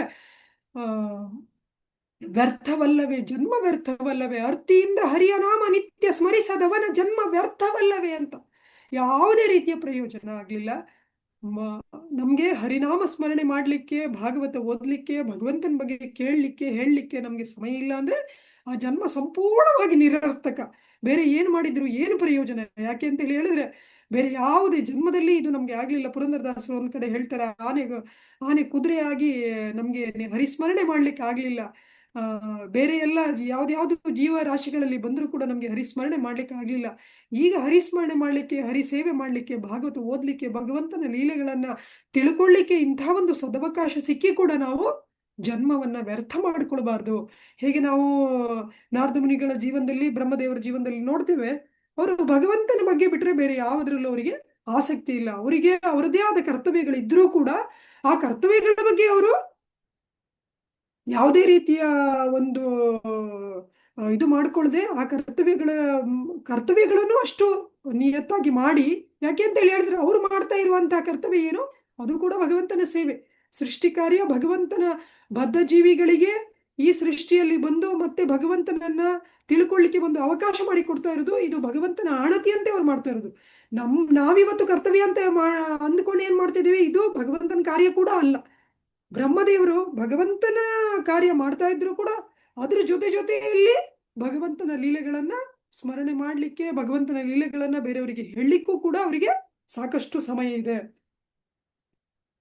ಬ್ರಹ್ಮದೇವರು ಹೇಳ್ತಾರೆ, ನನ್ನ ಬಗ್ಗೆ ನೀನು ಹೇಳಿದ್ದೆಲ್ಲ ಸರಿ, ನಾನೇ ಎಲ್ಲ ಸೃಷ್ಟಿಕರ್ತ, ನನಗೆಲ್ಲ ತ್ರಿಕಾಲ ಜ್ಞಾನ ಇದೆ, ಎಲ್ಲ ಈ ನೀವು ನೋಡ್ತಾ ಇರುವಂಗೆ ಎಲ್ಲವನ್ನು ಸೃಷ್ಟಿ ಮಾಡ್ತಾ ಇರುವವನು ನಾನೇ, ಎಲ್ಲ ಸರಿ. ಆದ್ರೆ ಏಕೆಂದ್ರೆ ನನಗೆ ಮೀರಿದ ಅಂತಿಮ ಸತ್ಯವಾದ ದೇವೋತ್ತಮ ಪುರುಷನನ್ನು ನೀನು ತಿಳಿಯದೇ ಇದ್ದಲ್ಲಿ ಯಾರೇ ಆದರೂ ನನ್ನ ಶಕ್ತಿಯುತ ಕಾರ್ಯಗಳನ್ನು ಕಂಡು ಭ್ರಮಿತರಾಗುವುದು ಖಂಡಿತ. ಯಾರಿಗೆ ಭಗವಂತನ ಜ್ಞಾನ ಇರುವುದಿಲ್ವೋ, ಇಲ್ಲಿ ನಾವು ಅರ್ಥ ಮಾಡ್ಕೊಳ್ಬೇಕು, ನಾರದ ಮುನಿಗಳು ಕೂಡ ಶುದ್ಧ ಭಕ್ತರು. ಭಗವಂತನ ಒಂದು ಲೀಲೆ ಇಲ್ಲಿ ನಡೀತಾ ಇರೋದು, ನಮ್ಮಂತಹ ಬದ್ಧಾತ್ಮರಿಗೆ ಭಗವಂತನ ಒಂದು ಸ್ವರೂಪದ ದರ್ಶನ ಮಾಡಿಸ್ಲಿಕ್ಕೋಸ್ಕರ ಈ ಲೀಲೆ ನಡೀತಾ ಇರೋದು. ನಾರದ ಮುನಿಗಳಿಗೂ ಕೂಡ ಭಗವಂತನ ಸಂಪೂರ್ಣ ಜ್ಞಾನ ಇದೆ. ಇಲ್ಲಿ ಬ್ರಹ್ಮದೇವರು ಹೇಳ್ತಾ ಇದ್ದಾರೆ, ಎಲ್ಲಿಯ ತನಕ ಭಗವಂತನ ಜ್ಞಾನ ಬರುವುದಿಲ್ವೋ ಅಲ್ಲಿಯ ತನಕ ಏನಾದ್ರೂ ನೋಡಿ ನಾವು ವಿಸ್ಮಯ ಪಡುವುದ್ರಲ್ಲಿ ಏನೂ ಆಶ್ಚರ್ಯ ಇಲ್ಲ. ಉದಾಹರಣೆಗೆ ನಾವು ನೋಡ್ತೇವೆ, ಯಾರಿಗೆ ಭಗವಂತನ ಜ್ಞಾನ ಇಲ್ವೋ ಅವರು ಎಷ್ಟೊಂದು ಜನ ರಾಜಕಾರಣಿಗಳನ್ನ, ಒಬ್ಬ ಎಷ್ಟು ಮಹಾತ್ಮರು ಅವರು, ಎಷ್ಟು ದೊಡ್ಡ ವ್ಯಕ್ತಿ ಅವರು, ಎಷ್ಟು ಚೆನ್ನಾಗಿ ಮಾತಾಡ್ತಾರೆ ಅಂತ ಹೇಳಿ ವರ್ಣನೆ ಮಾಡ್ತಾ ಇರ್ತಾರೆ. ಇಲ್ಲ ಯಾವುದೋ ಕ್ರಿಕೆಟ್ ಪ್ಲೇಯರು, ಇಲ್ಲ ಯಾವುದೋ ಇದರಲ್ಲಿ ಫಿಲ್ಮ್ ಆಕ್ಟ್ರಸ್ಸು, ಹೀಗೆ ಯಾರ್ಯಾರನ್ನೋ ಹೊಗಳ್ತಾ ಇರ್ತಾರೆ. ಯಾಕೆ ಅಂತೇಳಿ ಹೇಳಿದ್ರೆ ಅವರಿಗೆ ಭಗವಂತನ ಒಂದು ಐಶ್ವರ್ಯದ ಪರಿಚಯ ಇರುವುದಿಲ್ಲ. ಉದಾಹರಣೆಗೆ ಯಾರಾದರೂ ಸುಂದರವಾಗಿ ಇರುವವರು ಅಂತೇಳಿ ಹೇಳಿದ್ರೆ ಅವರಿಂದ ಎಲ್ಲರೂ ಆಕರ್ಷಿತರಾಗ್ತಾರೆ. ಯಾಕೆ ಪ್ರಪಂಚದಲ್ಲಿ ಇರುವಂತಹ ಅದನ್ನ ಸೌಂದರ್ಯ ಅಂತಲೂ ನಾವು ಹೇಳಲಿಕ್ಕೆ ಆಗುದಿಲ್ಲ. ಆದ್ರೆ ಎಲ್ಲಿಯ ತನಕ ಭಗವಂತನ ಸೌಂದರ್ಯದ ಕಡೆ ನಾವು ಆಕರ್ಷಿತರಾಗುದಿಲ್ವೋ ಅಲ್ಲಿಯ ತನಕ ಬೇರೆ ವಸ್ತುಗಳಲ್ಲಿ ನಮಗೆ ಸೌಂದರ್ಯತೆ ಕಾಣಲಿಕ್ಕೆ ಸಾಧ್ಯ. ಹಾಗೇನೆ ಎಲ್ಲಿಯ ತನಕ ಲಕ್ಷ್ಮೀಪತಿ ಭಗವಂತನ ಒಂದು ಐಶ್ವರ್ಯದ ಬಗ್ಗೆ ನಮ್ಗೆ ಜ್ಞಾನ ಇರುವುದಿಲ್ವೋ ಅಲ್ಲಿ ತನಕ ನಾವು ಯಾರೋ ಶ್ರೀಮಂತನನ್ನ ನೋಡಿ ಅವ್ರ ಕಡೆ ಆಕರ್ಷಿತರಾಗ್ತಾ ಇರ್ತೇವೆ. ಎಲ್ಲಿಯ ತನಕ ಭಗವಂತನ ಜ್ಞಾನದ ಬಗ್ಗೆ ನಮ್ಗೆ ಅರಿವು ಇರುವುದಿಲ್ವೋ ಅಲ್ಲಿ ತನಕ ನಾವು ಯಾರೋ ಒಬ್ರು ಸ್ವಲ್ಪ ಚೆನ್ನಾಗಿ ಮಾತಾಡ್ತಾರೆ ಅಂದ್ರೆ ಒಬ್ಬ ಎಷ್ಟು ದೊಡ್ಡ ಜ್ಞಾನಿಗಳು ಅಂತ ಹೇಳ್ಬಿಟ್ಟು ಆಶ್ಚರ್ಯ ಪಡ್ತೇವೆ. ಹಾಗಾಗಿ ಬ್ರಹ್ಮದೇವರು ಹೇಳ್ತಾ ಇದ್ದಾರೆ, ಭಗವಂತನ ಸಂಪೂರ್ಣ ಜ್ಞಾನ ಇಲ್ಲದೆ ಇರುವುದಕ್ಕೆ ನನ್ನನ್ನು ನೋಡಿ ನೀನು ಈ ತರ ಅಂದ್ಕೊಂತ ಇದೀಯಾ ಅಂತ. ಹಾಗೇನೆ ಭಗವಂತನ ಸಂಪೂರ್ಣ ಜ್ಞಾನ ಇಲ್ಲದೆ ಇರುವುದಕ್ಕೆ ಈಗ ನಾವು ನೋಡ್ತೇವೆ, ಎಷ್ಟೊಂದು ಜನ ದೇವಿನೇ ಎಲ್ಲದಕ್ಕೂ ಕಾರಣ ಅಂತೇಳಿ ಹೇಳ್ತಾರೆ. ಇಲ್ಲಿ ನಮ್ಮ ಕಡೆ ಯಾವಾಗ್ಲೂ ಯಕ್ಷಗಾನ ನಡೀತಾ ಇರುತ್ತೆ, ದೇವಿ ಮಹಾತ್ಮೆ ಅಂತ ಹೇಳಿ ಅದರಲ್ಲೂ ಕೂಡ ದೇವಿನೇ ಎಲ್ಲರನ್ನು ಸೃಷ್ಟಿ ಮಾಡಿದ್ರು ಅಂತ ಹೇಳಿ. ಯಾಕೆಂದ್ರೆ ಅವರಿಗೆ ಭಗವಂತನ ಜ್ಞಾನ ಇಲ್ಲದೆ ಇರೋದ್ರಿಂದ ದೇವಿನೇ ಎಲ್ಲದಕ್ಕೂ ಮೂಲ ಅಂತ ಹೇಳಿ ಅಂದ್ಕೊಂತಾರೆ. ಇನ್ನು ಎಷ್ಟೋ ಜನ ಶಿವನೇ ಎಲ್ಲದಕ್ಕೂ ಮೂಲ ಅಂತ ಹೇಳಿ ಅಂದ್ಕೊಂತಾರೆ. ಇನ್ನು ಎಷ್ಟೋ ಜನ ಬ್ರಹ್ಮ ದೇವರೇ ಎಲ್ಲದಕ್ಕೂ ಮೂಲ ಅಂತ ಹೇಳಿ ಅಂದ್ಕೊಂತಾರೆ. ಇನ್ನು ಕೆಲವರೆಲ್ಲ ಇಲ್ಲ, ಏನು ದೇವ್ರು ಯಾರು ಇಲ್ಲ, ಆದ್ರೆ ನಮ್ಮ ಕಣ್ಣೆದುರು ಕಾಣುವಂತಹ ಇಷ್ಟು ದೊಡ್ಡ ದೊಡ್ಡ ರಾಜಕಾರಣಿಗಳು ಇವರೆಲ್ಲ ದೊಡ್ಡ ಮಹಾತ್ಮರು ಅಂತ ಹೇಳಿ ಅಂದ್ಕೊಂತಾರೆ. ಎಷ್ಟೊಂದು ಜನರನ್ನ ಮಹಾತ್ಮರು ಅಂತ ಕೂಡ ಕರೀತಾರೆ. ನಿಜವಾಗ್ಲೂ ಭಗವಂತ ಹೇಳ್ತಾರೆ, ಮಹಾತ್ಮ ಅಂತ ಹೇಳಿ ಹೇಳಿದ್ರೆ ಮಹಾತ್ಮಾನಸ್ತು ಮಾಂ ಪಾರ್ಥ ದೈವೀ ಪ್ರಕೃತಿ ಆಶ್ರಿತಾ. ದೈವೀ ಪ್ರಕೃತಿಯನ್ನು ಆಶ್ರಯಿಸುವವರು ಅಂದ್ರೆ ಭಗವಂತನ ಭಕ್ತರು ಮಾತ್ರ ಮಹಾತ್ಮರು. ಮತ್ತೆ ಯಾರು ಕೂಡ ಮಹಾತ್ಮರಾಗ್ಲಿಕ್ಕೆ ಸಾಧ್ಯ ಇಲ್ಲ. ಯಾರಾದ್ರೂ ಮಹಾತ್ಮರಾಗ್ಬೇಕಂದ್ರೆ ಅವರು ಭಗವಂತನ ಭಕ್ತರಾಗ್ಬೇಕು. ಹಾಗೆ ಭಗವಂತನ ಬಗ್ಗೆ ಎಲ್ಲಿ ತನಕ ಅರಿವು ಬರುದಿಲ್ವೋ ಅಲ್ಲಿ ತನಕ ನಾವು ಯಾವುದನ್ನಾದ್ರೂ ನೋಡಿ ಆಶ್ಚರ್ಯ ಪಡ್ಲೇಬೇಕು, ನಾವು ಯಾವುದರಿಂದಲಾದ್ರೂ ಆಕರ್ಷಿತರಾಗ್ಲೇಬೇಕು. ಆದ್ರೆ ಎಲ್ಲಿಯ ತನಕ ಭಗವಂತನನ್ನ ನಾವು ನೋಡೋದಿಲ್ವೋ, ಭಗವಂತನ ಕಡೆ ತಿರುಗುದಿಲ್ವೋ ಅಲ್ಲಿ ತನಕ ಭಗವಂತನನ್ನ ಬಿಟ್ಟು ಇರೋದು ಯಾವುದು? ಮಾಯೆಯಿಂದ ನಾವು ಆಕರ್ಷಿತರಾಗ್ತೇವೆ. ಮಾಯೆಯನ್ನ ನೋಡಿ ನಾವು ಆಶ್ಚರ್ಯ ಪಡ್ತೇವೆ. ಸೂರ್ಯನು ತನ್ನ ಪ್ರಕಾಶವನ್ನು ಹೊಮ್ಮಿಸಿದ ಅನಂತರವೇ ಚಂದ್ರ, ಗಗನಮಂಡಲ, ಪ್ರಭಾವಿ ಗ್ರಹಗಳು, ಮಿನುಗುವ ನಕ್ಷತ್ರಗಳು ತಮ್ಮ ಪ್ರಕಾಶವನ್ನು ಸೂಸುತ್ತವೆ. ಅದೇ ರೀತಿ ಭಗವಂತನು ತನ್ನ ದೇಹ ಪ್ರಭೆಯಿಂದ ಸೃಷ್ಟಿ ಮಾಡಿದ ಅನಂತರ ನಾನು ಸೃಷ್ಟಿ ಕಾರ್ಯವನ್ನು ಮಾಡುತ್ತೇವೆ. ತುಂಬಾ ಅದ್ಭುತವಾದ ಮಾತು ಬ್ರಹ್ಮದೇವರು ಹೇಳ್ತಾರೆ. ಈಗ ಉದಾಹರಣೆಗೆ ರಾತ್ರಿಯಲ್ಲಿ ಸೂರ್ಯ ಕಾಣಿಸುವುದಿಲ್ಲ. ಚಂದ್ರನ ಬೆಳಕು ನಮಗೆ ಕೊನೆ ಪಕ್ಷ ಹುಣ್ಣಿಮೆ ದಿವಸ ಅದ್ರ ಅಥವಾ ಹುಣ್ಣಿಮೆ ಆದ್ಮೇಲೆ ಕೆಲವೊಂದು ದಿವಸ ನಮಗೆ ಸುಂದರವಾಗಿ ಆ ಒಂದು ಹುಣ್ಣಿಮೆಯ ಚಂದ್ರನ ಬೆಳಕಲ್ಲೂ ಕೂಡ ರಾತ್ರಿ ಎಷ್ಟೊಂದು ಕಾಣಿಸುತ್ತೆ. ಆಗ ಸೂರ್ಯನನ್ನೇ ನೋಡದೇ ಇರುವವರು ಏನ್ ಅಂದ್ಕೊಂತಾರೆ, ಚಂದ್ರನೇ ಬೆಳಕು ಕೊಡ್ತಾ ಇದ್ದಾನೆ, ಈ ಬೆಳಕಿಗೆ ಮೂಲ ಚಂದ್ರನೇ ಅಂತ. ಆದ್ರೆ ಆ ಚಂದ್ರನ ಬೆಳಕಿಗೂ ಮೂಲ ಸೂರ್ಯ. ಹಾಗೇನೆ ಆ ಸೂರ್ಯನಿಗೂ ಕೂಡ ಮೂಲ ಯಾರು? ಭಗವಂತ. ಇದರಲ್ಲಿ ಬ್ರಹ್ಮ ಸಂಹಿತದಲ್ಲಿ ಬ್ರಹ್ಮದೇವರೇ ಹೇಳ್ತಾರೆ, ಯಸ್ಯ ಪ್ರಭಾ ಪ್ರಭವತೋ ಜಗದಂಡ ಕೋಟೀಶ್ವಶೇಷ ವಸುಧಾದಿ ವಿಭೂತಿ ಭಿನ್ನಂ ತದ್ಬ್ರಹ್ಮ ನಿಷ್ಕಲಂ ಅನಂತಂ ಅಶೇಷ ಭೂತಂ ಗೋವಿಂದಂ ಆದಿಪುರುಷಂ ತಮಹಂ ಭಜಾಮಿ ಅಂತ. ಅಂತೇಳಿ ಹೇಳಿದ್ರೆ ಎಲ್ಲರಿಗೂ ಕೂಡ ಮೂಲ ಭಗವಂತ. ಅದೇ ರೀತಿಯಲ್ಲಿ ನಮಗೆ ಎಲ್ಲಿಯ ತನಕ ಸೂರ್ಯನ ಜ್ಞಾನ ಇಲ್ಲದೆ ಇರುವುದಕ್ಕೆ ನಕ್ಷತ್ರ ಚಂದ್ರಗಳನ್ನ ನೋಡಿ ಅವಿಂದಲೇ ಚಂದ್ರನಿಂದಲೇ ನಕ್ಷತ್ರಗಳಿಂದಲೇ ನಮ್ಗೆ ಬೆಳಕು ಬರುತ್ತೆ ಅಂತೇಳಿ ಅಂದ್ಕೊಂತೇವೋ, ಅದೇ ರೀತಿಯಲ್ಲಿ ಭಗವಂತನ ಜ್ಞಾನ ಇಲ್ದಿದ್ದವರು ಬೇರೆ ಯಾವುದೋ ಒಂದು ಕಾರಣವನ್ನ ಹೇಳ್ತಾರೆ. ಇಲ್ಲ ಪ್ರಕೃತಿಯಿಂದ ಬರುತ್ತೆ, ಇಲ್ಲ ಅದರಷ್ಟಕ್ಕದು ನಡೀತಾ ಇದೆ. ಅದರಷ್ಟಕ್ಕದು ಹೇಗೆ ನಡೀಲಿಕ್ಕೆ ಸಾಧ್ಯ? ಈಗ ಉದಾಹರಣೆಗೆ ಇಲ್ಲಿ ನಾವೆಲ್ಲರೂ ಕೂಡ ಈ ಒಂದು ಕ್ಲಾಸಲ್ಲಿ ಕೂತಿದ್ದೇವೆ. ಈ ಕ್ಲಾಸ್ ಅದರಷ್ಟಕ್ಕೆ ಅದು ನಡೀಲಿಕ್ಕೆ ಸಾಧ್ಯ ಆಯ್ತಾ? ಯಾರೋ ಒಬ್ರು ಇದನ್ನ ಶುರು ಮಾಡಿದ್ರು, ಇದ್ರ ಹಿಂದೆ ಯಾರದ್ದು ಒಬ್ರು ಮೆದುಳಿದೆ. ಇದನ್ನ ಈಗ ಉದಾಹರಣೆಗೆ ಆಕರ್ಷಣಿ ಹರಿಪ್ರದ ಮಾತಾಜಿ ಇದ್ರ ಬಗ್ಗೆ ಯೋಚನೆ ಮಾಡಿ ಅವರ ಇದ್ರ ಬಗ್ಗೆ ಚಿಂತನ ಮಂಥನ ಮಾಡಿ ಇದ್ರ ಬಗ್ಗೆ ಒಂದು ಪ್ಲಾನ್ ಮಾಡಿ ಅದನ್ನ ಅನುಷ್ಠಾನಕ್ಕೆ ತಂದು ಅಷ್ಟೆಲ್ಲ ಮಾಡ್ಲಿಕ್ಕೆ ಹೋಗಿ ಅಂದ್ರೆ ಇದ್ರ ಹಿಂದೆ ಅವರಿದ್ದಾರೆ. ಹಾಗಾಗಿ ಇದು ನಡೀತಾ ಇದೆ. ಅದೇ ರೀತಿಯಲ್ಲಿ ಇಷ್ಟು ದೊಡ್ಡ ಒಂದು ಬೆಳಿಗ್ಗೆ ಸೂರ್ಯ ಸರಿಯಾದ ಸಮಯದಲ್ಲಿ ಬರ್ತಾನೆ, ಸರಿಯಾದ ಸಮಯದಲ್ಲಿ ಅಸ್ತಮನ ಹೊಂದುತ್ತಾನೆ, ಚಂದ್ರ ಸರಿಯಾದ ಸಮಯದಲ್ಲಿ ಬರ್ತಾನೆ, ಸರಿಯಾಗಿ ಮಳೆಗಾಲಕ್ಕೆ ಮಳೆ ಆಗುತ್ತೆ, ಸರಿಯಾಗಿ ಸೆಕೆಗಾಲಕ್ಕೆ ಸೆಕೆ ಆಗುತ್ತೆ, ಚಳಿಗಾಲಕ್ಕೆ ಚಳಿ ಆಗುತ್ತೆ. ಎಲ್ಲ ಇಷ್ಟೊಂದು ಅದ್ಭುತವಾಗಿ ಪ್ರತಿಯೊಂದು ನಡ್ಕೊಂಡು ಹೋಗ್ತಾ ಇದೆ ಅಂತೇಳಿ ಹೇಳಿದ್ರೆ ಇದ್ರ ಹಿಂದೆ ಯಾರು ಇಲ್ಲ ಅಂತೇಳಿ ಅಂದ್ಕೊಂಡ್ರೆ ಎಷ್ಟು ದೊಡ್ಡ ಮೂರ್ಖತನ. ನಾನು ಯಾವಾಗಲೂ ಅಂದ್ಕೊಂತ ಇದ್ದೆ, ನಾಸ್ತಿಕರಷ್ಟು ದೊಡ್ಡ ಮುಟ್ಟಾಳ್ರು ಪ್ರಪಂಚದಲ್ಲಿ ಬೇರೆ ಯಾರು ಇರ್ಲಿಕ್ಕೆ ಸಾಧ್ಯನೇ ಇಲ್ಲ ಅಂತ. ಎಷ್ಟೋ ಜನರಿಗೆ ಸರ್ವ ಕಾರಣಗಳ ಕಾರಣ ಭಗವಂತ ಅನ್ನೋದು ಗೊತ್ತಿರ್ಲಿಕ್ಕಿಲ್ಲ. ಯಾಕೆಂತೇಳಿ ಹೇಳಿದ್ರೆ ಭಗವದ್ಗೀತೆ ಭಾಗವತವನ್ನು ಆಶ್ರಯಿಸಿದವರಿಗೆ ಮಾತ್ರ ಇದರ ಒಂದು ಸಂಪೂರ್ಣ ತತ್ವ ಅರಿವಾಗ್ಲಿಕ್ಕೆ ಸಾಧ್ಯ, ಬೇರೆಯವರಿಗೆ ಸಾಧ್ಯ ಇಲ್ಲ. ಆದ್ರೆ ಕೊನೆ ಪಕ್ಷ ಯಾರೋ ಒಬ್ರು ಇದ್ದಾರೆ ಅನ್ನುವಂಥದ್ದಾದ್ರೂ ಗೊತ್ತಿರುತ್ತೆ, ಇದ್ರ ಹಿಂದೆ ಯಾರೋ ಒಬ್ರು ಇದ್ದಾರೆ ಅಂತೇಳಿ. ಈಗ ಹೇಗೆ ನಾರದ ಮುನಿಗಳು ಇದಕ್ಕೆಲ್ಲ ಕಾರಣ ನೀನೇ ಇರ್ಬೇಕು ಅಂತ ಹೇಳ್ಬಿಟ್ಟು ಬ್ರಹ್ಮದೇವರಿಗೆ ಕೇಳ್ತಾರೆ, ಅಟ್ಲೀಸ್ಟ್ ಯಾರೋ ಒಬ್ರು ಇದ್ದಾರೆ ಅನ್ನುವಂತಹ ಜ್ಞಾನ ಆದ್ರೂ ಯಾರಿರುತ್ತೆ. ಇದರಿಂದ ಯಾರು ಬೇಕಾಗಿಲ್ಲ, ಯಾರು ಇಲ್ಲದೆ ಇದು ನಡೀತಾ ಇದೆ ಅನ್ನೋದು ತುಂಬಾ ದೊಡ್ಡ ಮೂರ್ಖತನದ ಪರಮಾವಧಿ. ಹಾಗಾಗಿ ಬ್ರಹ್ಮದೇವರು ಅಷ್ಟು ಅದ್ಭುತವಾಗಿ ಇಲ್ಲಿ ವರ್ಣನೆ ಮಾಡ್ತಾ ಇದ್ದಾರೆ. ಹೇಗೆ ಚಂದ್ರ ನಕ್ಷತ್ರಗಳ ಬೆಳಕಿಗೆ ಸೂರ್ಯನ ಬೆಳಕೇ ಮೂಲನೋ ಹಾಗೇನೆ ನಾನು ಸೃಷ್ಟಿ ಮಾಡ್ತಾ ಇದ್ದೇನೆ ಅಂತ ನಿಂಗೆ ಕಾಣಿಸ್ತಾ ಇದೆಯಲ್ಲ, ಎಲ್ರಿಗೂ ಕೂಡ ಅನ್ನಿಸ್ತಾ ಇದೆಯಲ್ಲ, ಆ ನನ್ನ ಸೃಷ್ಟಿಗೆ ಸ್ಫೂರ್ತಿ ಪ್ರೇರಣೆ, ನನ್ನ ಸೃಷ್ಟಿ ಕಾರ್ಯ ಮಾಡಲಿಕ್ಕೆ ಮೂಲ ಸೃಷ್ಟಿಕರ್ತ ಯಾರು? ಆ ಸೃಷ್ಟಿಕರ್ತನನ್ನು ಸೃಷ್ಟಿ ಮಾಡಿದವನು ಯಾರು? ಭಗವಂತ. ಸೃಷ್ಟಿಕರ್ತನನ್ನು ಸೃಷ್ಟಿ ಮಾಡಿದ್ದು ಮಾತ್ರ ಅಲ್ಲ, ಆ ಸೃಷ್ಟಿಕರ್ತನಿಗೆ ಸೃಷ್ಟಿಗೆ ಬೇಕಾದಂತಹ ಪರಿಕರಗಳನ್ನಾಗ್ಲಿ, ಆ ಒಂದು ಜ್ಞಾನವನ್ನಾಗ್ಲಿ, ಆ ಬುದ್ಧಿಶಕ್ತಿಯನ್ನಾಗ್ಲಿ ಸಂಪೂರ್ಣವಾಗಿ ದಯಪಾಲಿಸಿದವನು ಭಗವಂತ. ಅದಕ್ಕೋಸ್ಕರ ಭಾಗವತದ 1ನೇ ಶ್ಲೋಕದಲ್ಲೇ ಬರುತ್ತೆ, ಜನ್ಮಾದ್ಯಸ್ಯ ಯತೋನ್ಮಯಾದಿ ತರತಶ್ಚಾರ್ಥೇಷು ಅಭಿಜ್ಞ ಸ್ವರಾಟ್ ತೇನೇ ಬ್ರಹ್ಮಹೃದಯಾದಿ ಕವೇ ಮುಹ್ಯಂತಿ ಯತ್ಸೂರಯ ಅಂತೇಳಿ ಹೇಳಿದ್ರೆ ಬ್ರಹ್ಮದೇವರಿಗೂ ಕೂಡ ದಾರಿ ತೋರಿಸ್ತವನು ಯಾರು? ಭಗವಂತ. ಅಂಥ ಬ್ರಹ್ಮದೇವರು ಕೂಡ ನಾನ್ ದೇವರು ಅಂತ ಹೇಳ್ತಾ ಇಲ್ಲ, ನಾರದ ಮುನಿಗೆ ನಾನ್ ದೇವರು ಅಂತ ಹೇಳಿ ಹೇಳ್ತಾ ಇಲ್ಲ. ಎಲ್ಲರಿಗೂ ದೇವ್ರು ಯಾರು? ಭಗವಂತನಾದ ಕೃಷ್ಣನೇ ಅಂತ ಹೇಳ್ಬಿಟ್ಟು ಹೇಳ್ತಿದ್ರೆ. ಎಂತೆಂಥ ಮುಟ್ಟಾಳ್ರು ಮೂರ್ಖ ಶಿಖಾಮಣಿಗಳು ಮುಂದಿನ ನಿಮಿಷದಲ್ಲಿ ಏನಾಗುತ್ತೆ, ನನಗೇನಾಗುತ್ತೆ ಅಂತ ಕೂಡ ಅವರಿಗೆ ಗೊತ್ತಿರುವುದಿಲ್ಲ, ಆದ್ರೆ ನಾವೇ ದೇವರಾಗ್ಬೋದು ಅಂತ ಹೇಳಿ ಎಷ್ಟೋ ಜನರನ್ನ ಅವರು ಹಾದಿ ತಪ್ಪುದಲ್ಲದೆ ಎಷ್ಟೋ ಜನರಿಗೆ ಹಾದಿ ತಪ್ಪಿಸ್ತಾರೆ. ಅಂತಹ ಬ್ರಹ್ಮದೇವರು ತ್ರಿಕಾಲಜ್ಞರು, ಸಂಪೂರ್ಣ ಸೃಷ್ಟಿಗೆ ಮೂಲ. ಆಮೇಲೆ ಅವರ ಒಂದು ಆಯುಷ್ಯ ಹೇಗಿದೆ ಅಂತ ಹೇಳಿದ್ರೆ ನಾವು ಯೋಚನೆ ಮಾಡ್ಲಿಕ್ಕೆ ಕೂಡ ಸಾಧ್ಯ ಇಲ್ಲ, ಅಷ್ಟು ದೊಡ್ಡ ಆಯುಷ್ಯವನ್ನು ಹೊಂದಿರುವವರು, ಅಷ್ಟೊಂದು ಶಕ್ತಿ ಇರುವವರು. ಅಂಥವರು ಕೂಡ ಭಗವಂತನ ಅಂತಹ ಶ್ರೇಷ್ಠವಾದ ಭಕ್ತರು. ಹಾಗಾಗಿ ಅವರಿಗೆ ಆ ಸ್ಥಾನ ಸಿಕ್ಕಿರೋದು. ಅದಕ್ಕೋಸ್ಕರ ಯಾರಾದ್ರೂ ಶ್ರೀಲ ಪ್ರಭುಪಾದರು ಹೇಳ್ತಾರೆ, ಯಾರಾದ್ರೂ ನಾನು ದೇವರು ಆಗ್ಬೋದು ಅಂತ ಹೇಳಿದ್ರೆ ಅವರ ಮುಖದ ಮೇಲೆ ನೀವು ಆ ಚಪ್ಪಲಿ ಕಾಲಿಂದ ಓದಿರಿ ಅಂತೇಳಿ ಹೇಳ್ತಾರೆ ಶ್ರೀಲ ಪ್ರಭುಪಾದ. ಯಾಕೆ ಅಂತೇಳಿ ಹೇಳಿದ್ರೆ ಇದು ಒಂದು ಮೌಢ್ಯದ ಪರಾಕಾಷ್ಠೆ ಅಂತೇಳಿ ಹೇಳ್ಬೋದು. ಯಾರಿಗೆ ಶ್ರೀಲ ಪ್ರಭುಪಾದರು ಹೇಳ್ತಾರೆ ಪ್ರಪಂಚದ ಬಗ್ಗೆ ಗೊತ್ತಾಗುದು ಬಿಡಿ, ಈ ತ್ರಿಕಾಲದ ಬಗ್ಗೆ ಗೊತ್ತಾಗುದು ಬಿಡಿ, ಅವರು ಈ ಶರೀರ ನಮ್ದು ಅಂತ ಹೇಳಿ ನಾವು ಅಂದ್ಕೊಂತೇವಲ್ಲ, ನಮ್ಮ ತಲೆ ಮೇಲೆ ಎಷ್ಟು ಕೂದಲಿದೆ ಅಂತಾನೆ ನಮ್ಗೆ ಗೊತ್ತಿರೋದಿಲ್ಲ, ನಮ್ಮ ಮೈಯಲ್ಲಿ ಎಷ್ಟು ರೋಮ ಇದೆ ಅಂತಾನೆ ನಮ್ಗೆ ಗೊತ್ತಿರೋದಿಲ್ಲ, ನಾವು ತಿಂದ ಆಹಾರ ಹೇಗೆ ಜೀರ್ಣ ಆಗುತ್ತಂತಾನೆ ನಮ್ಗೆ ಗೊತ್ತಿರೋದಿಲ್ಲ. ಅಂಥ ಒಂದು ಆ ಅಜ್ಞಾನದಲ್ಲಿರುವಂತಹ ಬದ್ಧ ಜೀವಿಗಳು ನಾವು ದೇವರಾಗ್ಬೋದು ಅಂತೇಳಿ ಹೇಳಿದ್ರೆ ಇದಕ್ಕಿಂತ ನಗೆಪಾಟಲು ಬೇರೆ ಏನಿರ್ಲಿಕ್ಕೆ ಸಾಧ್ಯ?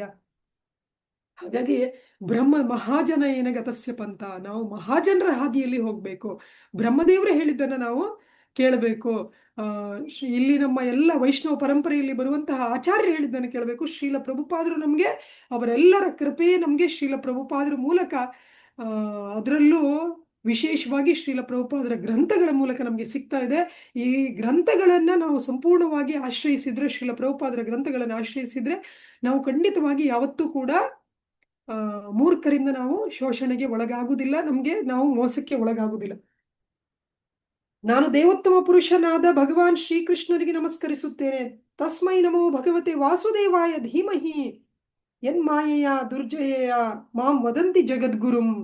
ಯಾಕೆ ನಮಸ್ಕಾರ ಮಾಡ್ತೇನೆ, ಯಾಕೆ ಧ್ಯಾನ ಮಾಡ್ತೇನೆ ಅಂದ್ರೆ, ಅವನ ಅಜೇಯ ಶಕ್ತಿ ನನ್ನನ್ನು ಪರಮ ನಿಯಂತ್ರಕನೆಂದು ಕರೆಯುವಂತೆ ಮಾಡ್ತಾ ಇದೆ. ಅವನ ಮಾಯಾಶಕ್ತಿ ಎಷ್ಟು ಪ್ರಬಲ ಅಂತೇಳಿ ಹೇಳಿದ್ರೆ, ಅವನ ಮಾಯಾಶಕ್ತಿಯಿಂದ ಎಲ್ಲರೂ ಭಗವಂತನನ್ನ ಮರೆತು ನನ್ನನ್ನೇ ಸೃಷ್ಟಿಕರ್ತ, ನನ್ನನ್ನೇ ಪರಮ ನಿಯಂತ್ರಕ ಅಂತ ಅಂದ್ಕೊಂತ ಇದ್ದಾರಲ್ಲ, ಅಂತಹ ಭಗವಂತನ ಮಾಯಾಶಕ್ತಿ ಎಷ್ಟು ಪ್ರಭಾವ.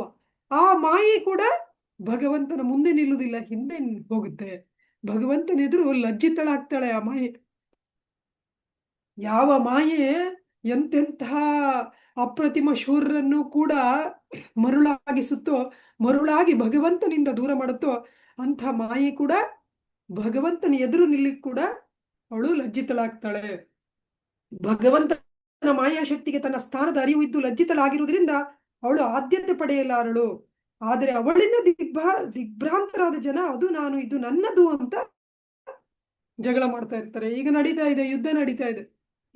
ಈ ನೆಲ ನಮ್ಮದು, ಈ ಜಲ ನಮ್ದು, ಈ ಪೆಟ್ರೋಲ್ ನಮ್ದು, ಈ ಡೀಸೆಲ್ ನಮ್ದು ಅಂತೇಳಿ. ಆದ್ರೆ 12ನೇ ಸ್ಕಂದದಲ್ಲಿ ಒಂದು ಅಧ್ಯಾಯ ಬರುತ್ತೆ, ಭೂಮಿಗೀತೆ ಅಂತ.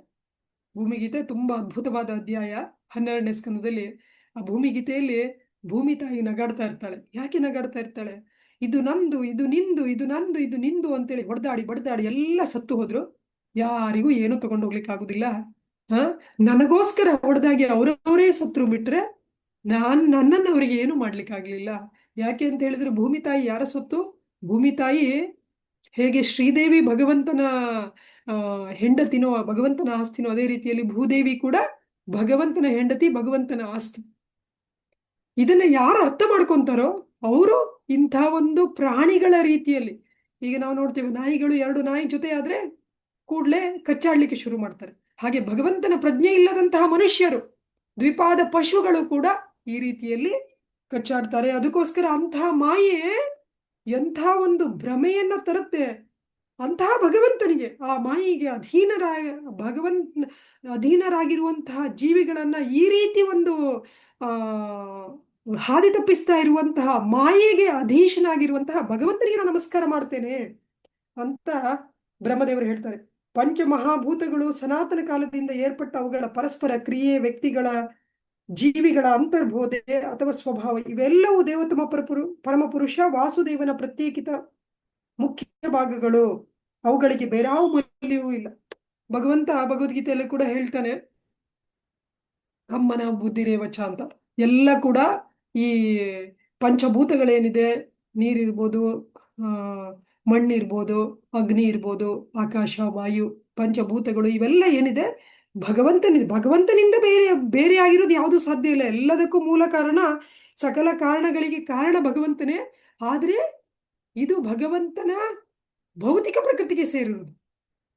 ಆದ್ರಿಂದ ಇದು ಭಗವಂತನಿಗೆ, ಭಗವಂತ ಹೇಳ್ತಾನೆ ಇದು ನಂದೇ ಆಗಿದ್ರು ಕೂಡ ನಾನು ಇದ್ರಲ್ಲಿ ಇಲ್ಲ ಅಂತ ಹೇಳಿ. ಹಾಗಾಗಿ ಇದು ಭಗವಂತನಲ್ಲ, ಭಗವಂತ ಇದರಿಂದ ಪ್ರತ್ಯೇಕವಾಗಿದ್ದಾನೆ.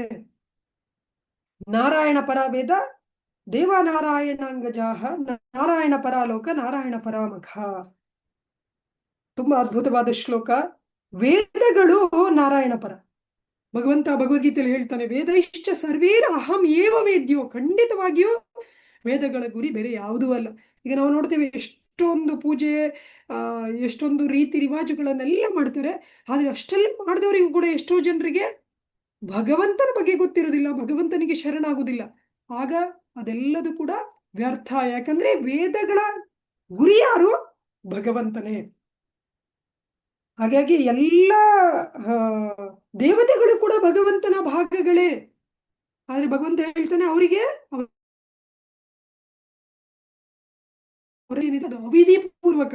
ಭಗವಂತನಿಗೆ ಮಾಡಿದ್ರೆ ಅದೆಲ್ಲ ದೇವತೆಗಳಿಗೆ ಸಲ್ಲುತ್ತೆ, ಆದ್ರೆ ದೇವತೆಗಳಿಗೆ ಮಾಡುದು ಭಗವಂತನ ಪೂಜೆ ಅಂತೇಳಿ ಆಗುದಿಲ್ಲ. ಉದಾಹರಣೆಗೆ ನಾವು ಭಾಗವತದಲ್ಲಿ ಒಂದು ಅದ್ಭುತವಾದ ಶ್ಲೋಕ ಬರುತ್ತೆ, ಯಥಾ ತರೋರ್ಮೂಲ ನಿಷೇಚನ ತೃಪ್ಯಂತಿ ತತ್ಸ್ಕಂದ ಭುಜೋಪಶಾಖ ಅಂತ ಹೇಳಿ ಅಂತೇಳಿ ಹೇಳಿದ್ರೆ, ನಾವು ಮರದ ಬುಡಕ್ಕೆ ನೀರು ಹಾಕಿದ್ರೆ ಇಡೀ ಮರಕ್ಕೆ ಹೋಗುತ್ತದೆ. ನಾವು ಬೇರೆ ಬೇರೆಯಾಗಿ ಪ್ರತ್ಯೇಕವಾಗಿ ಹೂವಿಗೋ ಹಣ್ಣಿಗೋ ಎಲೆಗೋ ರೆಂಬೆ ಕೊಂಬೆಗಳಿಗೂ ಹಾಕ್ಬೇಕಾಗಿಲ್ಲ. ಆದ್ರೆ ರೆಂಬೆ ಕೊಂಬೆಗಳಿಗೆ ಹಾಕಿದ್ರೆ ರೆಂಬೆ ಕೊಂಬೆಗಳಿಗೂ ಕೂಡ ಪುಷ್ಟಿ ಸಿಗುವುದಿಲ್ಲ, ಬೇರೆ ಯಾವುದಕ್ಕೂ ಕೂಡ ಯಾವುದೇ ರೀತಿಯ ಪ್ರಯೋಜನ ಇಲ್ಲ. ಅದೇ ರೀತಿಯಲ್ಲಿ ಅನ್ಯ ದೇವತೆಗಳ ಆರಾಧನೆ ಏನಿದೆ, ಅದು ರೆಂಬೆ ಕೊಂಬೆ ಎಲೆಗಳಿಗೆ ಮರದೊಂದು ಭಾಗ ಆಗಿದ್ರೂ ಕೂಡ ಅದು ಅವಿಧಿಪೂರ್ವಕ. ಮರದ ಬುಡಕ್ಕೆ ನೀರು ಹಾಕುದು ವಿಧಿಪೂರ್ವಕ, ಅದು ಬುದ್ಧಿವಂತಿಕೆ. ಆದ್ರೆ ಮರದ ಬುಡಕ್ಕೆ ಬಿಟ್ಟು ಎಲೆಗಳಿಗೆ ರೆಂಬೆ ಕೊಂಬೆಗಳಿಗೆ ನೀರು ಹಾಕುದು ಅದು ಬುದ್ಧಿಮಾಂದ್ಯರು ಮಾಡುವಂತ ಕೆಲಸ, ಅದು ಸರಿಯಾದ ರೀತಿ ಅಲ್ಲ. ಅದೇ ರೀತಿಯಲ್ಲಿ ಅನ್ಯ ದೇವತೆಗಳು ಎಲ್ಲರೂ ಕೂಡ ಭಗವಂತನ ಭಾಗಗಳೇ ಆಗಿದ್ರೂ ಕೂಡ ಭಗವಂತನ ಸೇವೆಯಿಂದ ಅವರು ಸಂಪ್ರೀತರಾಗ್ತಾರೆ ಹೊರತು ಅವರವರ ಸೇವೆಯಿಂದ ಅವರನ್ನು ನಾವು ಸಂತೃಪ್ತಿ ಪಡಿಸ್ಲಿಕ್ಕೆ ಸಾಧ್ಯ ಇಲ್ಲ. ಏನೇನು ಯಜ್ಞ ನಡೀತಾ ಇದೆ, ಏನೇನು ಯಾಗ ನಡೀತಾ ಇದೆ, ಎಲ್ಲ ಪ್ರತಿಯೊಂದು ಕೂಡ ವೇದಗಳಲ್ಲಿ ಏನೇನು ಹೇಳಿದೆ ಇದೆಲ್ಲ ನಾರಾಯಣ ಪರ. ಕೊನೆಗೆ ನಾವು ನಾರಾಯಣನ ಹತ್ರನೇ ಹೋಗ್ಬೇಕು. ಯಾವುದೇ ಪೂಜೆ ಮಾಡಿದ್ರು ಕೂಡ ಕೊನೆಯಲ್ಲಿ ಕೃಷ್ಣ ಅರ್ಪಣ ಮಸ್ತು ಅಂತೇಳಿ ಯಾಕೆ ಹೇಳ್ತಾರೆ? ಯಾವುದೇ ಪೂಜೆಯನ್ನು ಕೂಡ ಇದರ ಮೂಲ ಉದ್ದೇಶ ಏನು? ಮೂಲ ಉದ್ದೇಶ. ಹಾಗಾಗಿ ನಾವು ಅದನ್ನ ಕೊನೆಯಲ್ಲಿ ಕೃಷ್ಣ ಅರ್ಪಣ ಮಸ್ತು ಅಂತ ಹೇಳ್ಬೇಕಾದ ಅವಶ್ಯಕತೆ ಇಲ್ಲ. ನಾವು ಮೊದಲಿಂದಲೇ ಭಗವಂತನಿಗೆ ನೇರವಾಗಿ ಪ್ರತಿಯೊಬ್ಬರಿಗೂ ಸೇವೆ ಮಾಡಲಿಕ್ಕೆ ಅವಕಾಶ ಇದೆ ಈ ಭಾಗವತ ಧರ್ಮದಿಂದ. ಭಾಗವತ ಧರ್ಮದಲ್ಲಿ ಎಲ್ಲರಿಗೂ ಅವಕಾಶ ಇದೆ. ಪ್ರತಿಯೊಬ್ಬರು ಕೂಡ ವೈಷ್ಣವರಾಗ್ಲಿಕ್ಕೆ ಸಂಪೂರ್ಣ ಸದವಕಾಶ ಎಲ್ರಿಗೂ ಇದೆ. ಇದೇ ಮನುಷ್ಯ ಜನ್ಮದ ನಿಜವಾದ ಗುರಿ. ಆದ್ರಿಂದ ಇದೇ ಮನುಷ್ಯ ಜನ್ಮದ ಮನುಷ್ಯರ ನಿಜವಾದ ಧರ್ಮ. ಹಾಗಾಗಿ ಬ್ರಹ್ಮದೇವರು ಹೇಳ್ತಾರೆ, ನಾರಾಯಣ ಪರ ಯೋಗೋ ನಾರಾಯಣ ಪರಂ ತಪಃ ನಾರಾಯಣಂ ಪರಂ ಜ್ಞಾನಂ ನಾರಾಯಣ ಪರಾಗತಿ. ಎಲ್ಲದೂ ಕೂಡ ಕೊನೆಯಲ್ಲಿ ನಾರಾಯಣನಿಗೆ ಎಷ್ಟೆಲ್ಲ ಮಾಡಿ, ಎಷ್ಟೋ ಉದಾಹರಣೆಗೆ ಉಪವಾಸಗಳನ್ನು ಮಾಡಿದವರು ಕೂಡ ಕೊನೆಗೆ ನಾರಾಯಣನಿಗೆ ಶರಣಾಗಬೇಕು. ತಪಸ್ಸನ್ನು ಮಾಡಿ ಕೂಡ ನಾವು ನಾರಾಯಣನಿಗೆ ಶರಣಾಗಬೇಕು, ಕೃಷ್ಣನಿಗೆ ಶರಣಾಗಬೇಕು. ವೇದಗಳನ್ನು ಅಧ್ಯಯನ ಮಾಡಿ, ವೇದಗಳ ಅಧ್ಯಯನದ ಒಂದು ಫಲ ಏನು? ಆ ವೇದಗಳ ಅಧ್ಯಯನ ನನಗೆ ನಿಜವಾಗ್ಲೂ ಸಹಾಯ ಮಾಡಿದೆ, ನನಗೆ ಫಲ ಕೊಟ್ಟಿದೆ ಅಂದ್ರೆ ಅದರದ್ದು ಫಲ ಹೇಗೆ ಗೊತ್ತಾಗುತ್ತೆ ಅಂದ್ರೆ ಅವನು ನಾರಾಯಣನಿಗೆ ಕೃಷ್ಣನಿಗೆ ಶರಣಾಗ್ತಾನೆ. ಅದಕ್ಕೆ ಶಾಸ್ತ್ರದಲ್ಲಿ ಒಂದು ಶ್ಲೋಕ ಬರುತ್ತೆ, ಸ್ಮರ್ತವ್ಯ ಸತತಂ ವಿಷ್ಣು ವಿಸ್ಮರ್ತವ್ಯೋ ನ ಜಾತುತಿ ಚಿತ್ ಸರ್ವೇ ವಿಧಿ ನಿಷೇಧ ಏತಯೋರ್ ಏವ ಕಿಂಕರಾಹ ಅಂತೇಳಿ ಹೇಳಿದ್ರೆ, ಭಗವಂತನ ಸ್ಮರಣೆ, ವಿಷ್ಣುವಿನ ಸ್ಮರಣೆ ನಿರಂತರವಾಗಿ ಆಗ್ಬೇಕು. ವಿಷ್ಣುವನ್ನ ಒಂದು ಕ್ಷಣದ ಕೂಡ, ಕೃಷ್ಣನನ್ನ ಒಂದು ಕ್ಷಣ ಕೂಡ ನಾವು ಮರಿಬಾರ್ದು. ಎಲ್ಲ ವಿಧಿ ನಿಷೇಧಗಳು, ನಮ್ಮಲ್ಲಿ ಏನೇನು ವಿಧಿ ನಿಷೇಧಗಳು ಇದೆ ಇದೆಲ್ಲದೂ ಕೂಡ ಈ ಒಂದು ಫಲವನ್ನ ಕೊಡ್ಲಿಕ್ಕಾಗಿನೇ ಇದೆ. ನಾವೆಲ್ಲ ವಿಧಿ ನಿಷೇಧಗಳನ್ನು ಪಾಲನೆ ಮಾಡಿದ್ದೇವೆ, ಆದ್ರೆ ಕೃಷ್ಣನನ್ನ ಭಗವಂತ ಅಂತ ಒಪ್ಕೊಳ್ಳುವುದಿಲ್ಲ, ನಾವು ಕೃಷ್ಣನಿಗೆ ಶರಣಾಗುವುದಿಲ್ಲ ಅಂದ್ರೆ ಇದು ಮಾಡಿದೆಲ್ಲ ವ್ಯರ್ಥ. ಅದಕ್ಕೆ ಪುರಂದರದಾಸರು ಹೇಳ್ತಾರೆ, ವ್ಯರ್ಥವಲ್ಲವೇ ಜನ್ಮ, ವ್ಯರ್ಥವಲ್ಲವೇ ಅರ್ತಿಯಿಂದ ಹರಿಯ ನಾಮ ನಿತ್ಯ ಸ್ಮರಿಸದವನ ಜನ್ಮ ಸಂಪೂರ್ಣವಾಗಿ ವ್ಯರ್ಥ. ಇಲ್ಲಿ ನಾರದ ಮುನಿಗಳು ಕೂಡ ಅದನ್ನೇ, ನಾರದ ಮುನಿಗಳಿಗೆ ಬ್ರಹ್ಮದೇವರು ಕೂಡ ಅದನ್ನೇ ಹೇಳ್ತಾ ಇದ್ದಾರೆ. ಅವನಿಂದ ಸ್ಫೂರ್ತಿ ಪಡೆದು ಸರ್ವವ್ಯಾಪಕ ಪರಮಾತ್ಮನಾಗಿ ತನ್ನ ಕಾಣಿಕೆಯಿಂದ ಅವನು ಈಗಾಗಲೇ ಸೃಷ್ಟಿಸಿದ್ದೆಲ್ಲವನ್ನು ನಾನು ಕಂಡು ಹಿಡಿಯುತ್ತೇನೆ ಮತ್ತು ನಾನು ಕೂಡ ಅವನಿಂದಲೇ ಸೃಷ್ಟಿಯಾದವನು. ತುಂಬಾ ಅದ್ಭುತವಾಗಿ ಹೇಳ್ತಾ ಇದ್ದಾರೆ, ಅವನು ಈಗಾಗಲೇ ಸೃಷ್ಟಿ ಮಾಡಿದಾನೆ, ಅದನ್ನ ನಾನು ಕಂಡು ಹಿಡಿಯುವುದು ಹೇಗೆ ಅಂತ ಹೇಳಿದ್ರೆ, ಶ್ರೀಲ ಪ್ರಭುಪಾದರು ಭಾವಾರ್ಥದಲ್ಲಿ ತುಂಬಾ ಅದ್ಭುತವಾದ ಒಂದು ಉದಾಹರಣೆಯನ್ನು ಕೊಡ್ತಾರೆ. ಕೊಲಂಬಸ್ ಅಮೆರಿಕವನ್ನ ಕಂಡು ಹಿಡಿದಿದ್ದೆ ಬಿಟ್ರೆ ಅವನು ಸೃಷ್ಟಿ ಮಾಡಿದ್ದಲ್ಲ. ಅದೇ ರೀತಿಯಲ್ಲಿ ಬ್ರಹ್ಮದೇವರು ಏನು ಸೃಷ್ಟಿ ಮಾಡುವ ಮುಂಚೆನೆ ಭಗವಂತ ಇದಕ್ಕೆ ಬೇಕಾದ ಪರಿಕರಗಳನ್ನು ಎಲ್ಲವನ್ನು ಕೂಡ ಮಾಡಿದ್ದಾನೆ. ಹಾಗಾಗಿ ಬ್ರಹ್ಮದೇವರು ಹೇಳ್ತಾ ಇದ್ದಾರೆ, ನನ್ನನ್ನೂ ಸೃಷ್ಟಿ ಮಾಡಿದವನು ಅವನೇ ಅಂತೇಳಿ ಹೇಳಿ. ಪರಮಪ್ರಭು ಭಗವಂತನು ಸಕಲ ಐಹಿಕ ಗುಣಗಳಿಗೆ ಅತೀತನಾದ ಶುದ್ಧ ಚಿನ್ಮಯ ರೂಪಿ. ಅವನಿಗೆ ಇದು ಯಾವುದರಿಂದ ಆ ಯಾವುದರ ಒಂದು ಪ್ರಕೃತಿಯ ಗುಣಗಳು ಅವನಲ್ಲಿಲ್ಲ. ಅವನ ಅಪ್ರಾಕೃತ, ಅವನು ಪ್ರಾಕೃತ ಅಲ್ಲ. ಆದ್ರೆ ಎಲ್ಲದಕ್ಕೂ ಕಾರಣ ಅವನು ಹೇಗೆ ಮಾಡ್ತಾನೆ ಅಂದ್ರೆ ತನ್ನ ಸೇವಕರ ಮೂಲಕ ಮಾಡಿಸ್ತಾನೆ. ಉದಾಹರಣೆಗೆ ಬ್ರಹ್ಮದೇವರು ಯಾರು? ಭಗವಂತನ ಅನನ್ಯ ಸೇವಕರು, ಭಗವಂತನ ಅನನ್ಯ ಭಕ್ತರು. ಹಾಗೇನೆ ದೇವಾನುದೇವತೆಗಳು.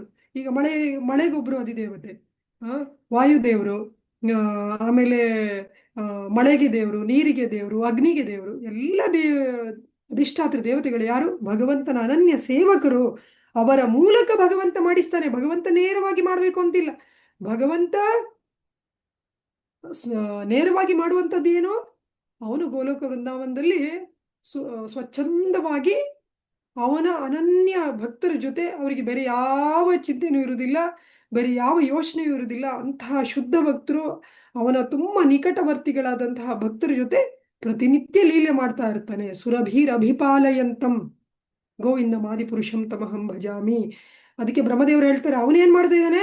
ಅವನು ಚಿಂತಾಮಣಿ ಪ್ರಕರ ಸದ್ಮಸು, ಅಲ್ಲಿ ಚಿಂತಾಮಣಿಗಳಿರುವಂತಹ ಅಂದ್ರೆ ಅಂತಹ ಕಾಮಧೇನು ಕಲ್ಪವೃಕ್ಷ ಇರುವಂತಹ ಜಾಗದಲ್ಲಿ ಭಗವಂತ ಸುರಭೀರಭಿಪಾಲಯಂತಂ, ಅಲ್ಲಿ ಪ್ರತಿನಿತ್ಯ ಅವರ ಲಕ್ಷ್ಮೀ ಸಹಸ್ರ ಶತ ಸಂಭ್ರಮ ಸೇವಿಯಮಾನಂ, ಸಹಸ್ರ ಲಕ್ಷ್ಮಿಯರು ಗೋಪಿಯರು ಅವನ ಸೇವೆ ಮಾಡ್ತಾ ಇರ್ತಾರೆ.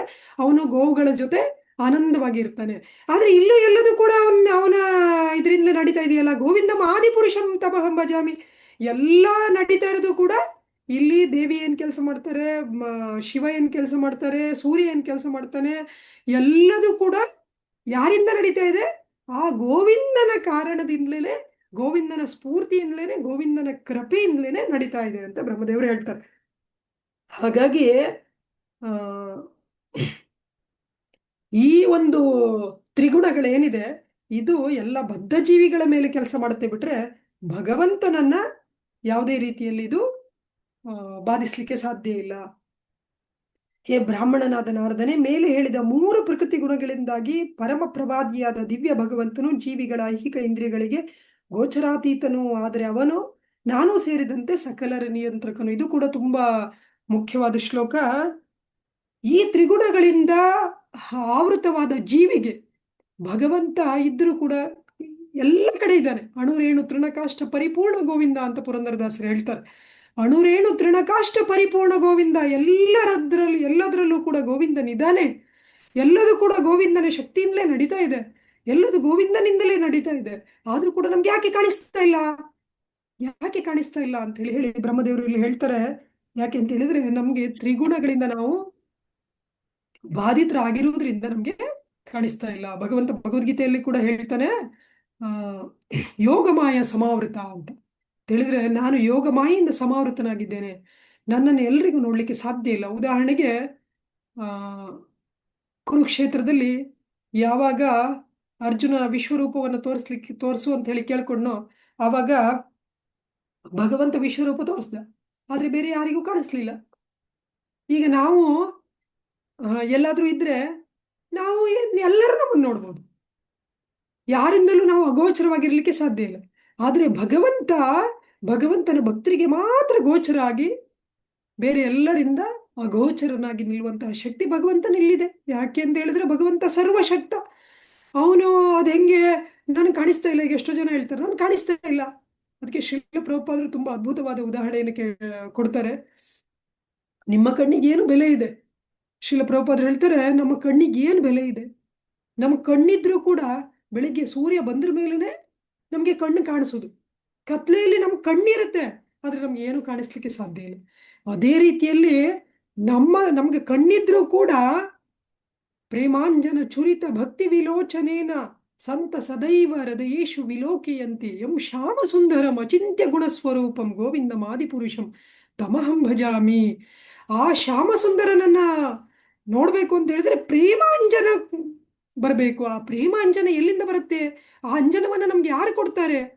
ಆ ಅಂಜನವನ್ನ ಭಗವಂತನ ಭಕ್ತರಿಂದಲೇ ನಮ್ಗೆ ಸಿಗ್ಲಿಕ್ಕೆ ಸಾಧ್ಯ. ಹಾಗಾಗಿ ನಮ್ಗೆ ಈ ಕಣ್ಣುಗಳಿದ್ರೂ ಕೂಡ ಭಗವಂತನನ್ನ ಹೇಗೆ ಸೂರ್ಯ ಬಂದ ಕೂಡಲೇ ನಮ್ಮ ಕಣ್ಣುಗಳಿಗೆ ಶಕ್ತಿ ಬರುತ್ತೋ, ನಮ್ಮ ಕಣ್ಣುಗಳಿಂದ ಪ್ರಯೋಜನ ಆಗುತ್ತೋ, ಅದೇ ರೀತಿಯಲ್ಲಿ ನಮ್ಮ ಮನುಷ್ಯ ಜನ್ಮದ ಪ್ರಯೋಜನ ಆಗುವುದು ಭಗವಂತನ ಭಕ್ತರಿಗೆ ನಾವು ಶರಣಾದಾಗ, ಅವರು ಕೃಪೆ ಮಾಡಿ ನಮಗೆ ಆ ಪ್ರೇಮಾಂಜನವನ್ನ ಕೊಟ್ಟಾಗ ಮಾತ್ರ ನಾವು ಭಗವಂತನನ್ನ ತಿಳ್ಕೊಳ್ಳಿಕ್ಕೆ ಸಾಧ್ಯ. ಹಾಗಾಗಿ ಸಕಲ ವೇದಗಳ ಸಾರ ಏನು ಅಂತೇಳಿ ಹೇಳಿದ್ರೆ, ನಾವು ಭಗವಂತನ ಭಕ್ತರಿಗೆ ಶರಣಾಗಬೇಕು. ಈಗ ನಮ್ಮ ಜೀವನದಲ್ಲೂ ನಾವು ನೋಡ್ತೇವೆ, ಇವತ್ತು ನಾವು ಭಗವಂತನ ಬಗ್ಗೆ ನಮಗೆ ಅಲ್ಪ ಸ್ವಲ್ಪ ಭಕ್ತಿ ಇದ್ರೂ ಕೂಡ, ಭಗವಂತನ ಅಲ್ಪ ಸ್ವಲ್ಪ ನಮಗೆ ಅರಿವಿದ್ರೂ ಕೂಡ, ಜ್ಞಾನ ಇದ್ರೂ ಕೂಡ, ಭಗವಂತನ ಬಗ್ಗೆ ಅಲ್ಪ ಸ್ವಲ್ಪ ಪ್ರೀತಿ ಇದ್ರೂ ಕೂಡ, ಇದು ಬಂದಿರೋದು ಶ್ರೀಲ ಪ್ರಭುಪಾದರ ಕೃಪೆಯಿಂದ. ಹಾಗಾಗಿ ಎಲ್ಲರ ಜೀವನದಲ್ಲೂ ಕೂಡ ಭಗವಂತನ ಶುದ್ಧ ಭಕ್ತರ ಕೃಪೆ ಸಿಗಲಿ ಅನ್ನುವಂತಹ ಒಂದು ಆಶಯ, ಆ ಒಂದು ಆಸೆ ನಮ್ಮಲ್ಲಿ ಇರಬೇಕು. ಆದ್ರಿಂದ ಶ್ರೀಮದ್ ಭಾಗವತವನ್ನ ನಾವು ಹೆಚ್ಚು ಹೆಚ್ಚು ಮನೆಗಳಿಗೆ ತಲುಪಿಸುವುದರಿಂದ, ಪ್ರತಿ ಮನೆಯಲ್ಲೂ ಕೂಡ ಭಾಗವತ ಹೋಗುವುದರಿಂದ, ಆ ಭಗವಂತನ ಶುದ್ಧ ಭಕ್ತರ ಸಂಘದಲ್ಲಿ ಬದ್ಧಜೀವಿಗಳು ಬಂದಾಗ ಅವರಿಗೆ ಪ್ರೇಮಾಂಜನ ಸಿಗುತ್ತೆ. ಆ ಪ್ರೇಮಾಂಜನದಿಂದ ಅವರು ಭಗವಂತನ ದರ್ಶನ ಮಾಡಲಿಕ್ಕೆ ಸಾಧ್ಯ. ಯಾರೇ ಆಗಲಿ, ಶ್ರೀಲ ಪ್ರಭುಪಾದರ ಯಾವುದೋ ಒಂದು ಗ್ರಂಥವನ್ನು ಓದಿದವರು ಕೂಡ ಭಗವಂತನನ್ನ ಸಂಪೂರ್ಣವಾಗಿ ದೇವೋತ್ತಮ ಪರಮ ಪುರುಷ ಅಂತೇಳಿ, ಸಕಲ ಕಾರಣಗಳ ಕಾರಣ ಅಂತೇಳಿ ಹೇಳಿ ಅವರು ತಿಳ್ಕೊಳ್ಳಿಕ್ಕೆ ಸಾಧ್ಯ. ಶ್ರೀಲ ಪ್ರಭುಪಾದರ ಯಾವುದೇ ಗ್ರಂಥದ ಯಾವುದೇ ಒಂದು ಚಿಕ್ಕ ಭಾಗವನ್ನು ಓದಿದ್ರೂ ಕೂಡ ಅವರಿಗೆ ಈ ಒಂದು ಅರಿವು ಬರಲಿಕ್ಕೆ ಸಾಧ್ಯ. ಯಾಕೆ ಅಂತ ಹೇಳಿದ್ರೆ, ನಾವಿಲ್ಲಿ ನೋಡ್ತೇವೆ, ಅದೇ ಬ್ರಹ್ಮ ಮಧ್ವ ಗೌಡಿಯ ಸಂಪ್ರದಾಯದಲ್ಲಿ ಬಂದವರು ಶ್ರೀಲ ಪ್ರಭುಪಾದರು, ಅವರೆಲ್ಲರ ಕೃಪೆ ನಮಗೆ ಶ್ರೀಲ ಪ್ರಭುಪಾದರ ಮೂಲಕ ಬರ್ತಾ ಇದೆ. ಆದ್ರಿಂದ ನಾವು ಎಷ್ಟೋ ಜನ ಯೋಗಿಗಳು ಹಿಮಾಲಯಕ್ಕೆ ಹೋಗಿ ತಪಸ್ಸು ಮಾಡ್ತಾ ಇರ್ತಾರೆ, ಅವರ ಉದ್ಧಾರಕ್ಕೋಸ್ಕರ. ಹಾಗಾಗಿ ಅವ್ರ ಉದ್ಧಾರ ಅವರು ಮಾಡ್ಕೊತಾರೆ ಖಂಡಿತವಾಗಿ. ಆದ್ರೆ ಭಗವಂತನ ಭಕ್ತರು ಪರದುಃಖ ದುಃಖಿ. ಇವತ್ತು ನಾವು ಈ ಒಂದು ರಸವನ್ನ ಆಸ್ವಾದನೆ ಮಾಡ್ತಾ ಇದ್ದೇವೆ. ಶ್ರೀಮದ್ ಭಾಗವತದ್ದು ರಸಾಸ್ವಾದನೆ ಯಾವ ರೀತಿಯಲ್ಲಿ ಅದ್ಭುತವಾಗಿ ಬ್ರಹ್ಮದೇವರು ಭಗವಂತನನ್ನ ವರ್ಣನೆ ಮಾಡ್ತಾರೆ, ಮುಂದಿನ ಭಾಗವನ್ನ ನಾಳೆ ನೋಡೋಣ. ಎಷ್ಟು ಅದ್ಭುತವಾಗಿ ವರ್ಣನೆ ಮಾಡ್ತಾರೆ. ಈ ಒಂದು ರಸಾಸ್ವಾದನೆ ಎಲ್ರಿಗೂ ಸಿಗೋದು ಬೇಡವಾ? ಎಲ್ರಿಗೂ ಸಿಗ್ಬೇಕು ಇದು ಅನ್ನುವ ಭಾವನೆ ಬಂದ್ರೆ ನಾವು ಭಕ್ತಿಯಲ್ಲಿ ಮುಂದೆ ಹೋಗ್ತಾ ಇದ್ದೇವೆ ಅಂತ ನಾವು ಅರ್ಥ ಮಾಡ್ಕೊಳ್ಬೇಕು. ಯಾಕೆಂದ್ರೆ ಭಗವಂತನ ಭಕ್ತರ ತುಂಬಾ ಒಂದು ಶ್ರೇಷ್ಠವಾದ ಒಂದು ಗುಣ ಪರದುಃಖ ದುಃಖಿ. ಬೇರೆಯವರು ದುಃಖದಲ್ಲಿ ಇರುವುದನ್ನ ನೋಡ್ಲಿಕ್ಕಾಗುದಿಲ್ಲ. ಉದಾಹರಣೆಗೆ ನಾವು ಈಗಾಗಲೇ ನೋಡಿದ್ದೇವೆ 1ನೇ ಸ್ಕಂದದಲ್ಲಿ, ಆ ದ್ರೌಪದಿ ದೇವಿಯ 5 ಜನ ಗಂಡು ಮಕ್ಕಳನ್ನ ಮಲ್ಕೊಂಡಿದ್ದಾಗ, ಈಗ ಕ್ಷತ್ರಿಯರಿಗೆ ವೀರಾವೇಶದಿಂದ ಹೋರಾಡಿ ಯುದ್ಧದಲ್ಲಿ ವೀರ ಮರಣವನ್ನಪ್ಪಿದ್ರೂ ಕೂಡ ಅಷ್ಟು ಬೇಜಾರಾಗುವುದಿಲ್ಲ. ಆದ್ರೆ ಮಲ್ಕೊಂಡಿದ್ದಂತಹ ಮಕ್ಕಳನ್ನ ಆ ಅಶ್ವತ್ಥಾಮ ಬಂದು ಕತ್ತು ಕೊಯ್ದು ಸಾಯಿಸ್ತಾರೆ. ತನ್ನ 5 ಜನ ಮಕ್ಕಳನ್ನ ಕಳ್ಕೊಂಡಂತಹ ದ್ರೌಪದಿ ಕೂಡ ಅಶ್ವತ್ಥಾಮನನ್ನ ಎಳ್ಕೊಂಡು, ಪ್ರಾಣಿ ತರ ಎಳ್ಕೊಂಡು ಬರ್ತಾನೆ, ಪ್ರಾಣಿನ ಎಳ್ಕೊಂಡು ಬಂದಂಗೆ ಎಳ್ಕೊಂಡು ಬರ್ತಾನೆ ಅರ್ಜುನ. ಆಗ ದಯವಿಟ್ಟು ಸಾಯಿಸ್ಬೇಡ, ಯಾಕೆಂತ ಹೇಳಿದ್ರೆ ಇವನನ್ನ ಸಾಯಿಸಿದ್ರೆ ನನಗೆ ಏನೊಂದು ಪುತ್ರ ಶೋಕ ಆಗ್ತಾ ಇದೆ, ನನಗೇನು ವೇದನೆ ಆಗ್ತಾ ಇದೆ, ಮಕ್ಕಳನ್ನ ಕಳ್ಕೊಂಡಿರುವುದು, ಆ ಶೋಕ ಕೃಪೆಗೆ ಆಗುದು ಬೇಡ, ದ್ರೋಣಾಚಾರ್ಯರ ಹೆಂಡತಿಗೆ ಆಗುದು ಬೇಡ. ಇದು ವೈಷ್ಣವರ ಒಂದು ಶ್ರೇಷ್ಠವಾದ ಗುಣ. ಇದು ಅವೈಷ್ಣವರಲ್ಲಿ ಖಂಡಿತ ನೋಡ್ಲಿಕ್ಕೆ ಸಾಧ್ಯ ಇಲ್ಲ. ವೈಷ್ಣವರಲ್ಲದವರು ಯಾವಾಗ್ಲೂ ನನಗೆ ನೋವಾಯ್ತಾ, ಬೇರೆಯವರಿಗೂ ನೋವಾಗ್ಲಿ, ಅವರಿಗೂ ಗೊತ್ತಾಗ್ಲಿ ನನ್ನ ನೋವು ಏನು ಅಂತ ಹೇಳಿ, ಅವರಿಗೂ ಅರ್ಥ ಆಗ್ಲಿ ತಿಳಿ ಅನ್ಕೊಂತಾರೆ. ಆದ್ರೆ ವೈಷ್ಣವರಾದ್ರೂ ನನಗೆ ನೋವಾಗಿದೆಯಲ್ಲ, ಬೇರೆಯವರಿಗೆ ನೋವಾಗುದು ಬೇಡ. ನನಗಿಷ್ಟು ದಿವಸ ಕೃಷ್ಣ ಭಕ್ತಿ ಇಲ್ಲದೆ ನಾನು ಎಷ್ಟು ಪರದಾಡ್ತಾ ಇದ್ದೆ ಅಲ್ಲ, ಅದೇ ಆ ನೋವು ಅವರಿಗೂ ಬೇರೆಯವರಿಗೂ ಆಗುದು ಬೇಡ. ಅವರೆಲ್ಲರೂ ಕೂಡ ಕೃಷ್ಣ ಭಕ್ತಿಗೆ ಬರಲಿ, ಅವರೆಲ್ಲರೂ ಸಂತೋಷವಾಗಿರ್ಲಿ, ಅವರ ಎಲ್ಲ ಸಂಕಟಗಳು ಪಾರಾಗ್ಲಿ. ಶ್ರೀಮದ್ ಭಾಗವತದ 2ನೇ ಶ್ಲೋಕದಲ್ಲಿ ವೇದವ್ಯಾಸರು ಹೇಳ್ತಾರೆ, ತಾಪತ್ರಯೋನ್ಮೂಲನಂ ಅಂತ, ಶಿವದಂ ಅಂತ. ಶ್ರೀಮದ್ ಭಾಗವತದಿಂದ ಎಲ್ಲದು ಶುಭ ಆಗುತ್ತೆ. ಶಿವದಂ, ಶ್ರೀಮದ್ ಭಾಗವತದಿಂದ ತಾಪತ್ರಯಗಳೆಲ್ಲ ಪರಿಹಾರ ಆಗುತ್ತೆ. ಇವತ್ತು ಯಾರು ಯಾರ ಹತ್ರ ಭಾಗವತ ಇಲ್ವೋ, ಯಾರು ಭಗವಂತನ ಭಕ್ತರಿಗೆ ಶರಣಾಗಿಲ್ವೋ, ಅವರೆಲ್ಲರೂ ಕೂಡ ತಾಪತ್ರಯದಲ್ಲಿ ತೊಳಲಾಡ್ತಾ ಇದ್ದಾರೆ, ಬಳಲಾಡ್ತಾ ಇದ್ದಾರೆ. ಅದನ್ನ ನೋಡಿ ನಮ್ಗೆ ಬೇಜಾರಾಗಿ, ಯಾವ ರೀತಿಯಲ್ಲಿ ದ್ರೌಪದಿ ದೇವಿ ನನಗಾಗಿರುವಂತಹ ಶೋಕ ಆ ಕೃಪಿಗೆ ಆಗುದು ಬೇಡ, ದ್ರೋಣಾಚಾರ್ಯ ಹೆಂಡತಿಗೆ ಆಗುದು ಬೇಡ. ಅದೇ ರೀತಿಯಲ್ಲಿ ನಾವು ಇಷ್ಟು ದಿವಸ ಕೃಷ್ಣ ಭಕ್ತಿಗೆ ಬರ್ಬೇಕಿದ್ರೆ ಮುಂಚೆ ಎಷ್ಟು ಹಪಾಪಿಸ್ತಾ ಇದ್ವಿ, ಎಷ್ಟು ಕಷ್ಟಪಡ್ತಾ ಇದ್ವಿ, ಎಷ್ಟು ನೊಂದುಕೊಂಡಿದ್ವಿ, ಎಷ್ಟು ನೋವನ್ನು ಅನುಭವಿಸಿದ್ವಿ. ಈ ನೋವು ಬೇರೆ ಯಾರಿಗೂ ಆಗುದು ಬೇಡ. ಎಲ್ಲರೂ ಕೂಡ ಕೃಷ್ಣನ ಭಕ್ತಿಗೆ ಬಂದು ಎಲ್ಲರೂ ಕೂಡ ಭಗವಂತನಿಗೆ ಶರಣಾಗ್ಲಿ, ಎಲ್ಲರೂ ಕೂಡ ಭಗವಂತನ ಭಕ್ತಿಯ ಒಂದು ಈ ರಸದೌತಣವನ್ನ ಉಣ್ಲಿ ಅನ್ನುವಂಥ ಭಾವನೆ ನಮ್ಮಲ್ಲಿ ಬರಬೇಕು. ಮತ್ತೆ ಅದೇ ರೀತಿ ನಾವು ಪ್ರವರ್ತನೆ ಮಾಡಬೇಕು. ಬರೀ ಮನಸ್ಸಲ್ಲಿ ಅಂದ್ಕೊಂಡ್ರೆ ಆಗುದಿಲ್ಲ. ಈಗ ಉದಾಹರಣೆಗೆ ಇವತ್ತು ನಾವು ಕ್ಲಾಸ್ ಮಾಡಬೇಕು ಅಥವಾ ಕ್ಲಾಸ್ ಕೇಳಬೇಕು ಅಂತ ಬರೀ ಅಂದ್ಕೊಂಡಿದ್ರೆ ಈ ಕ್ಲಾಸ್ ಆಗ್ತಾ ಇರಲಿಲ್ಲ.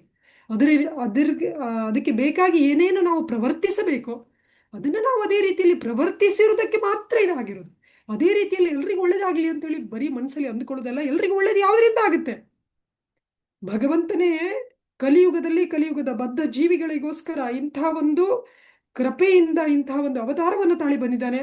ಯಾವುದೇ ಅಪರಾಧವನ್ನು ಗಣಿಸದೆ ಯಾರ ಮನೆಗೂ ಕೂಡ ಹೋಗ್ಲಿಕ್ಕೆ ತಯಾರಾಗಿ ಬಂದಿದ್ದಾನೆ ಭಗವಂತ. ಈಗ ಉದಾಹರಣೆಗೆ ಇದು 2ನೇ ಸ್ಕಂದ. ಭಗವಂತನ ಪಾದ ಸುಮ್ಮನೆ ಸ್ಪರ್ಶ ಮಾಡಿದ್ರು ಕೂಡ ಭಗವಂತನ ಪಾದವನ್ನು ಸ್ಪರ್ಶ ಮಾಡಿದ ಫಲ. ಸುಮ್ಮನೆ ಹಿಂಗೆ ನಮಸ್ಕಾರ ಮಾಡಿಕೊಂಡ್ರು ಕೂಡ ಭಗವಂತನ ಪಾದಕ್ಕೆ ಸ್ಪರ್ಶ ಮಾಡಿದ ಫಲ. ಇಂಥ ಒಂದು ಅದ್ಭುತವಾದ ನೋಡಿದ್ರೆ ಭಗವಂತನ ಪಾದ ದರ್ಶನದ ಫಲ. ಇಷ್ಟೊಂದು ಅದ್ಭುತವಾದ ರೀತಿಯಲ್ಲಿ ಭಗವಂತ ಕರುಣೆಯಿಂದ ಬಂದಿದ್ದಾನೆ.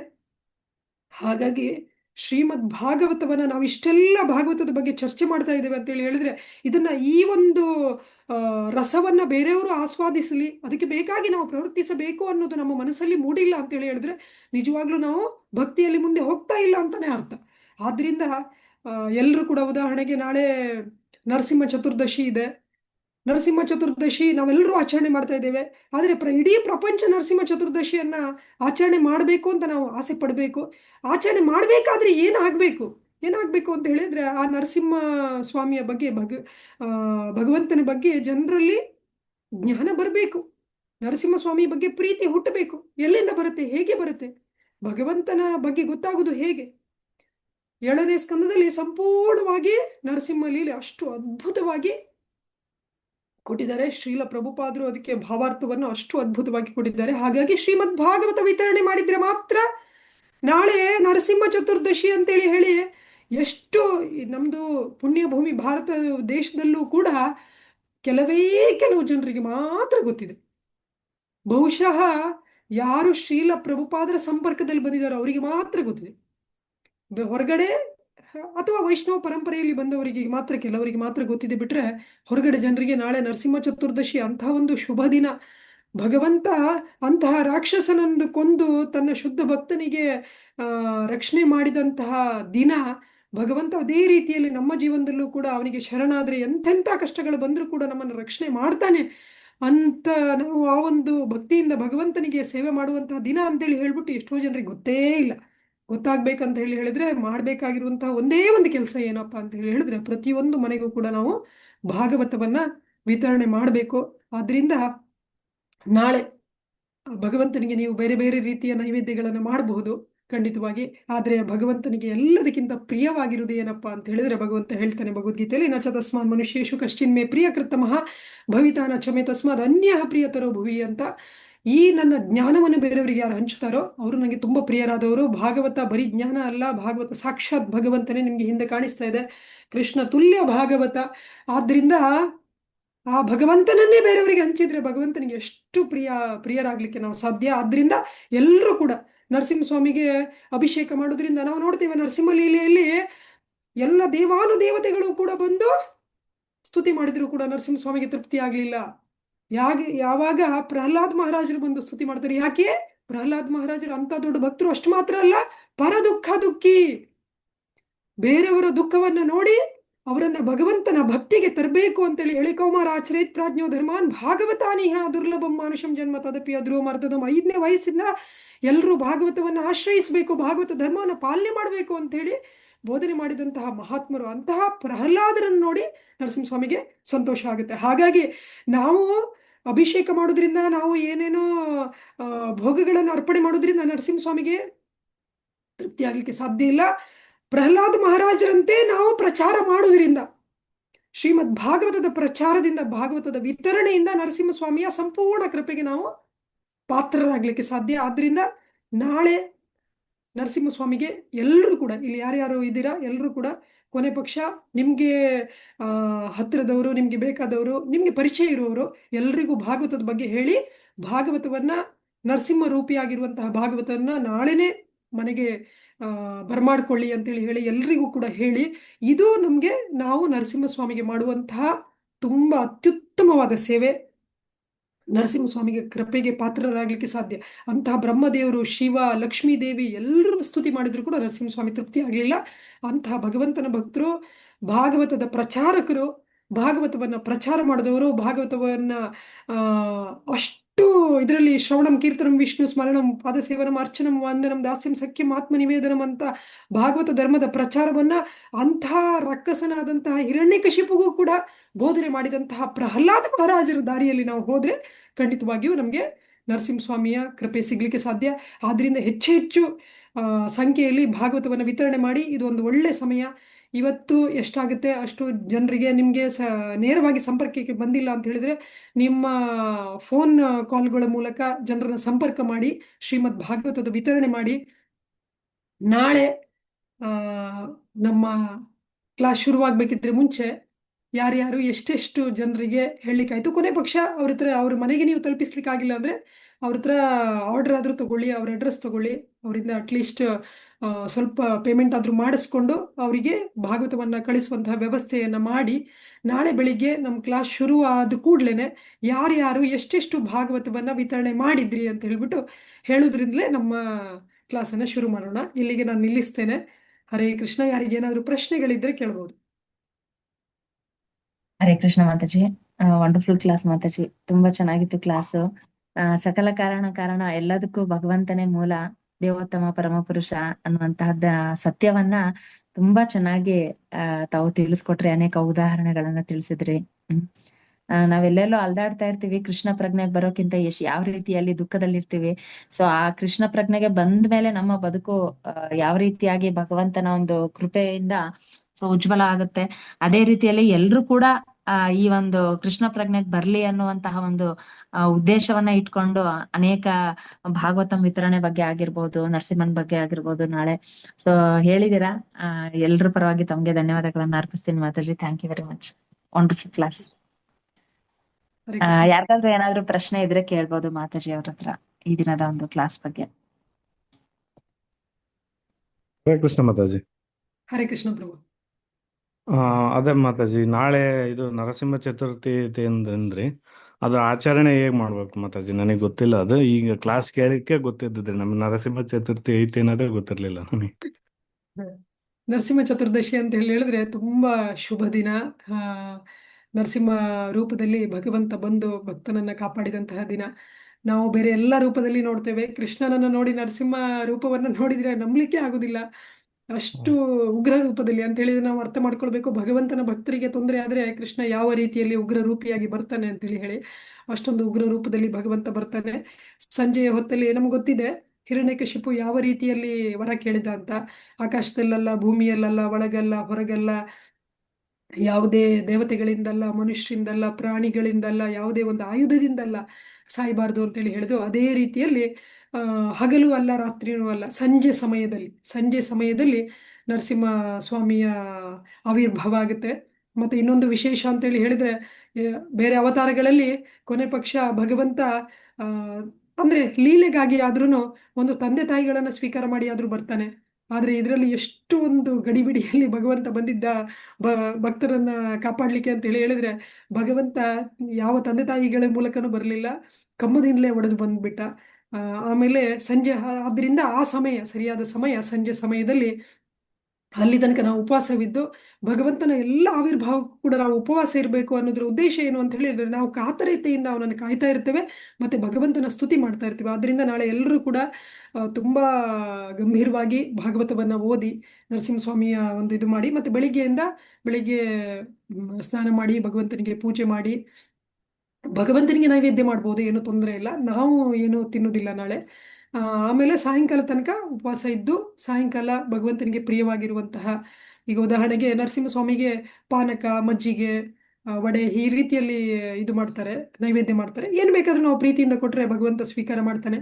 ಪಾನಕ ಯಾಕೆ ಕೊಡ್ತಾರೆ ಅಂತ ಹೇಳಿದ್ರೆ, ಪಾನಕ ನಮಗೆ ತಣ್ಣಗೆ ಮಾಡುತ್ತೆ ಶರೀರನ. ಅದೇ ರೀತಿಯಲ್ಲಿ ಹ್ಮ್ ನರಸಿಂಹಸ್ವಾಮಿ ಉಗ್ರ ರೂಪಿಯಾಗಿ ಬಂದಿರೋದಕ್ಕೆ ಹೆಚ್ಚಾಗಿ ಪಾನಕವನ್ನು ಮಾಡ್ತಾರೆ. ಅದೇ ರೀತಿಯಲ್ಲಿ ನಮ್ಮ ಬೇರೆ ಬೇರೆ ಎಲ್ಲ ರೀತಿಯ ಬಗೆ ಬಗೆಯ, ಯಾವ ರೀತಿಯಲ್ಲಿ ನಾವು ಕೃಷ್ಣ ಜನ್ಮಾಷ್ಟಮಿಗೆ ಬಗೆ ಬಗೆಯ ತಿಂಡಿ ತಿನಿಸುಗಳನ್ನು ಮಾಡ್ತೇವೆ, ಅದೇ ರೀತಿ ಭಗವಂತನಿಗೆ ನೈವೇದ್ಯ ಮಾಡ್ಬೋದು. ಸಂಜೆ ಹೊತ್ತಲ್ಲಿ ಭಾಗವತವನ್ನು ಓದಿ 7ನೇ ಸ್ಕಂದವನ್ನೇ ಭಗವಂತನ ಆವಿರ್ಭಾವ ಆಗಿರುವುದನ್ನು ಕೂಡ ಓದ್ಬೋದು. ಎಲ್ಲರ ಹತ್ರ, ನಿಮ್ಮ ಹತ್ರ ಎಲ್ಲರ ಹತ್ರನೂ ಭಾಗವತ ಇದೆ. ಎಲ್ಲರೂ ನೀವು ಕುಟುಂಬದವರೆಲ್ಲರೂ ಕೂತ್ಕೊಂಡು ಭಗವಂತನಿಗೆ ನೈವೇದ್ಯ ಮಾಡಿ, ಆರತಿ ಮಾಡಿ, ಪೂಜೆ ಮಾಡಿ, ನರಸಿಂಹಸ್ವಾಮಿಯ ಲೀಲೆಯನ್ನು ಓದಿ, ಅದರ ಬಗ್ಗೆ ಚಿಂತನೆ ಮಂಥನ ಮಾಡಿ, ಎಲ್ಲಕ್ಕಿಂತ ಮುಖ್ಯವಾಗಿ ನಿಮ್ಮ ಸಂಪರ್ಕದಲ್ಲಿ ಬಂದವರಿಗೆ ಭಾಗವತ ತಗೊಳ್ಳಿ. ಇವತ್ತು ನೋಡಿ, ನರಸಿಂಹ ಚತುರ್ದಶಿ ಇದೆ, ನಮ್ಗೆ ಯಾರಿಗೂ ಗೊತ್ತೇ ಇಲ್ಲ. ಇಂಥ ಒಂದು ಶುಭ ದಿನ ಅಂತ ಹೇಳಿ ನಮ್ಗೆ ಯಾರಿಗೂ ಗೊತ್ತೇ ಇಲ್ಲ. ಆ ರೀತಿಯಲ್ಲಿ ನಾವು ಜೀವನವನ್ನು ವ್ಯರ್ಥ ಮಾಡ್ಕೊಳ್ತಾ ಇದ್ದೇವೆ ಅಂತ ಹೇಳ್ಬಿಟ್ಟು ಹೇಳಿ, ಆ, ಸಾಯಂಕಾಲ ಭಗವಂತನ ನೈವೇದ್ಯ ಆದ್ಮೇಲೆ ಅದೇ ಪ್ರಸಾದವನ್ನ ನಾವು ಸ್ವೀಕಾರ ಮಾಡ್ಬೋದು. ಹ್ಮ್ ಈ ಹ್ಮ್ ರೀತಿಯಲ್ಲಿ ನಾವು ನರಸಿಂಹ ಚತುರ್ದಶಿಯನ್ನು ಮಾಡಬೇಕು. ಆದಷ್ಟು ಜನರಿಗೆ ಹೇಳಿ, ನಾಳೆ ನರಸಿಂಹ ಚತುರ್ದಶಿ ಅಂತೇಳಿ ಹೇಳಿ.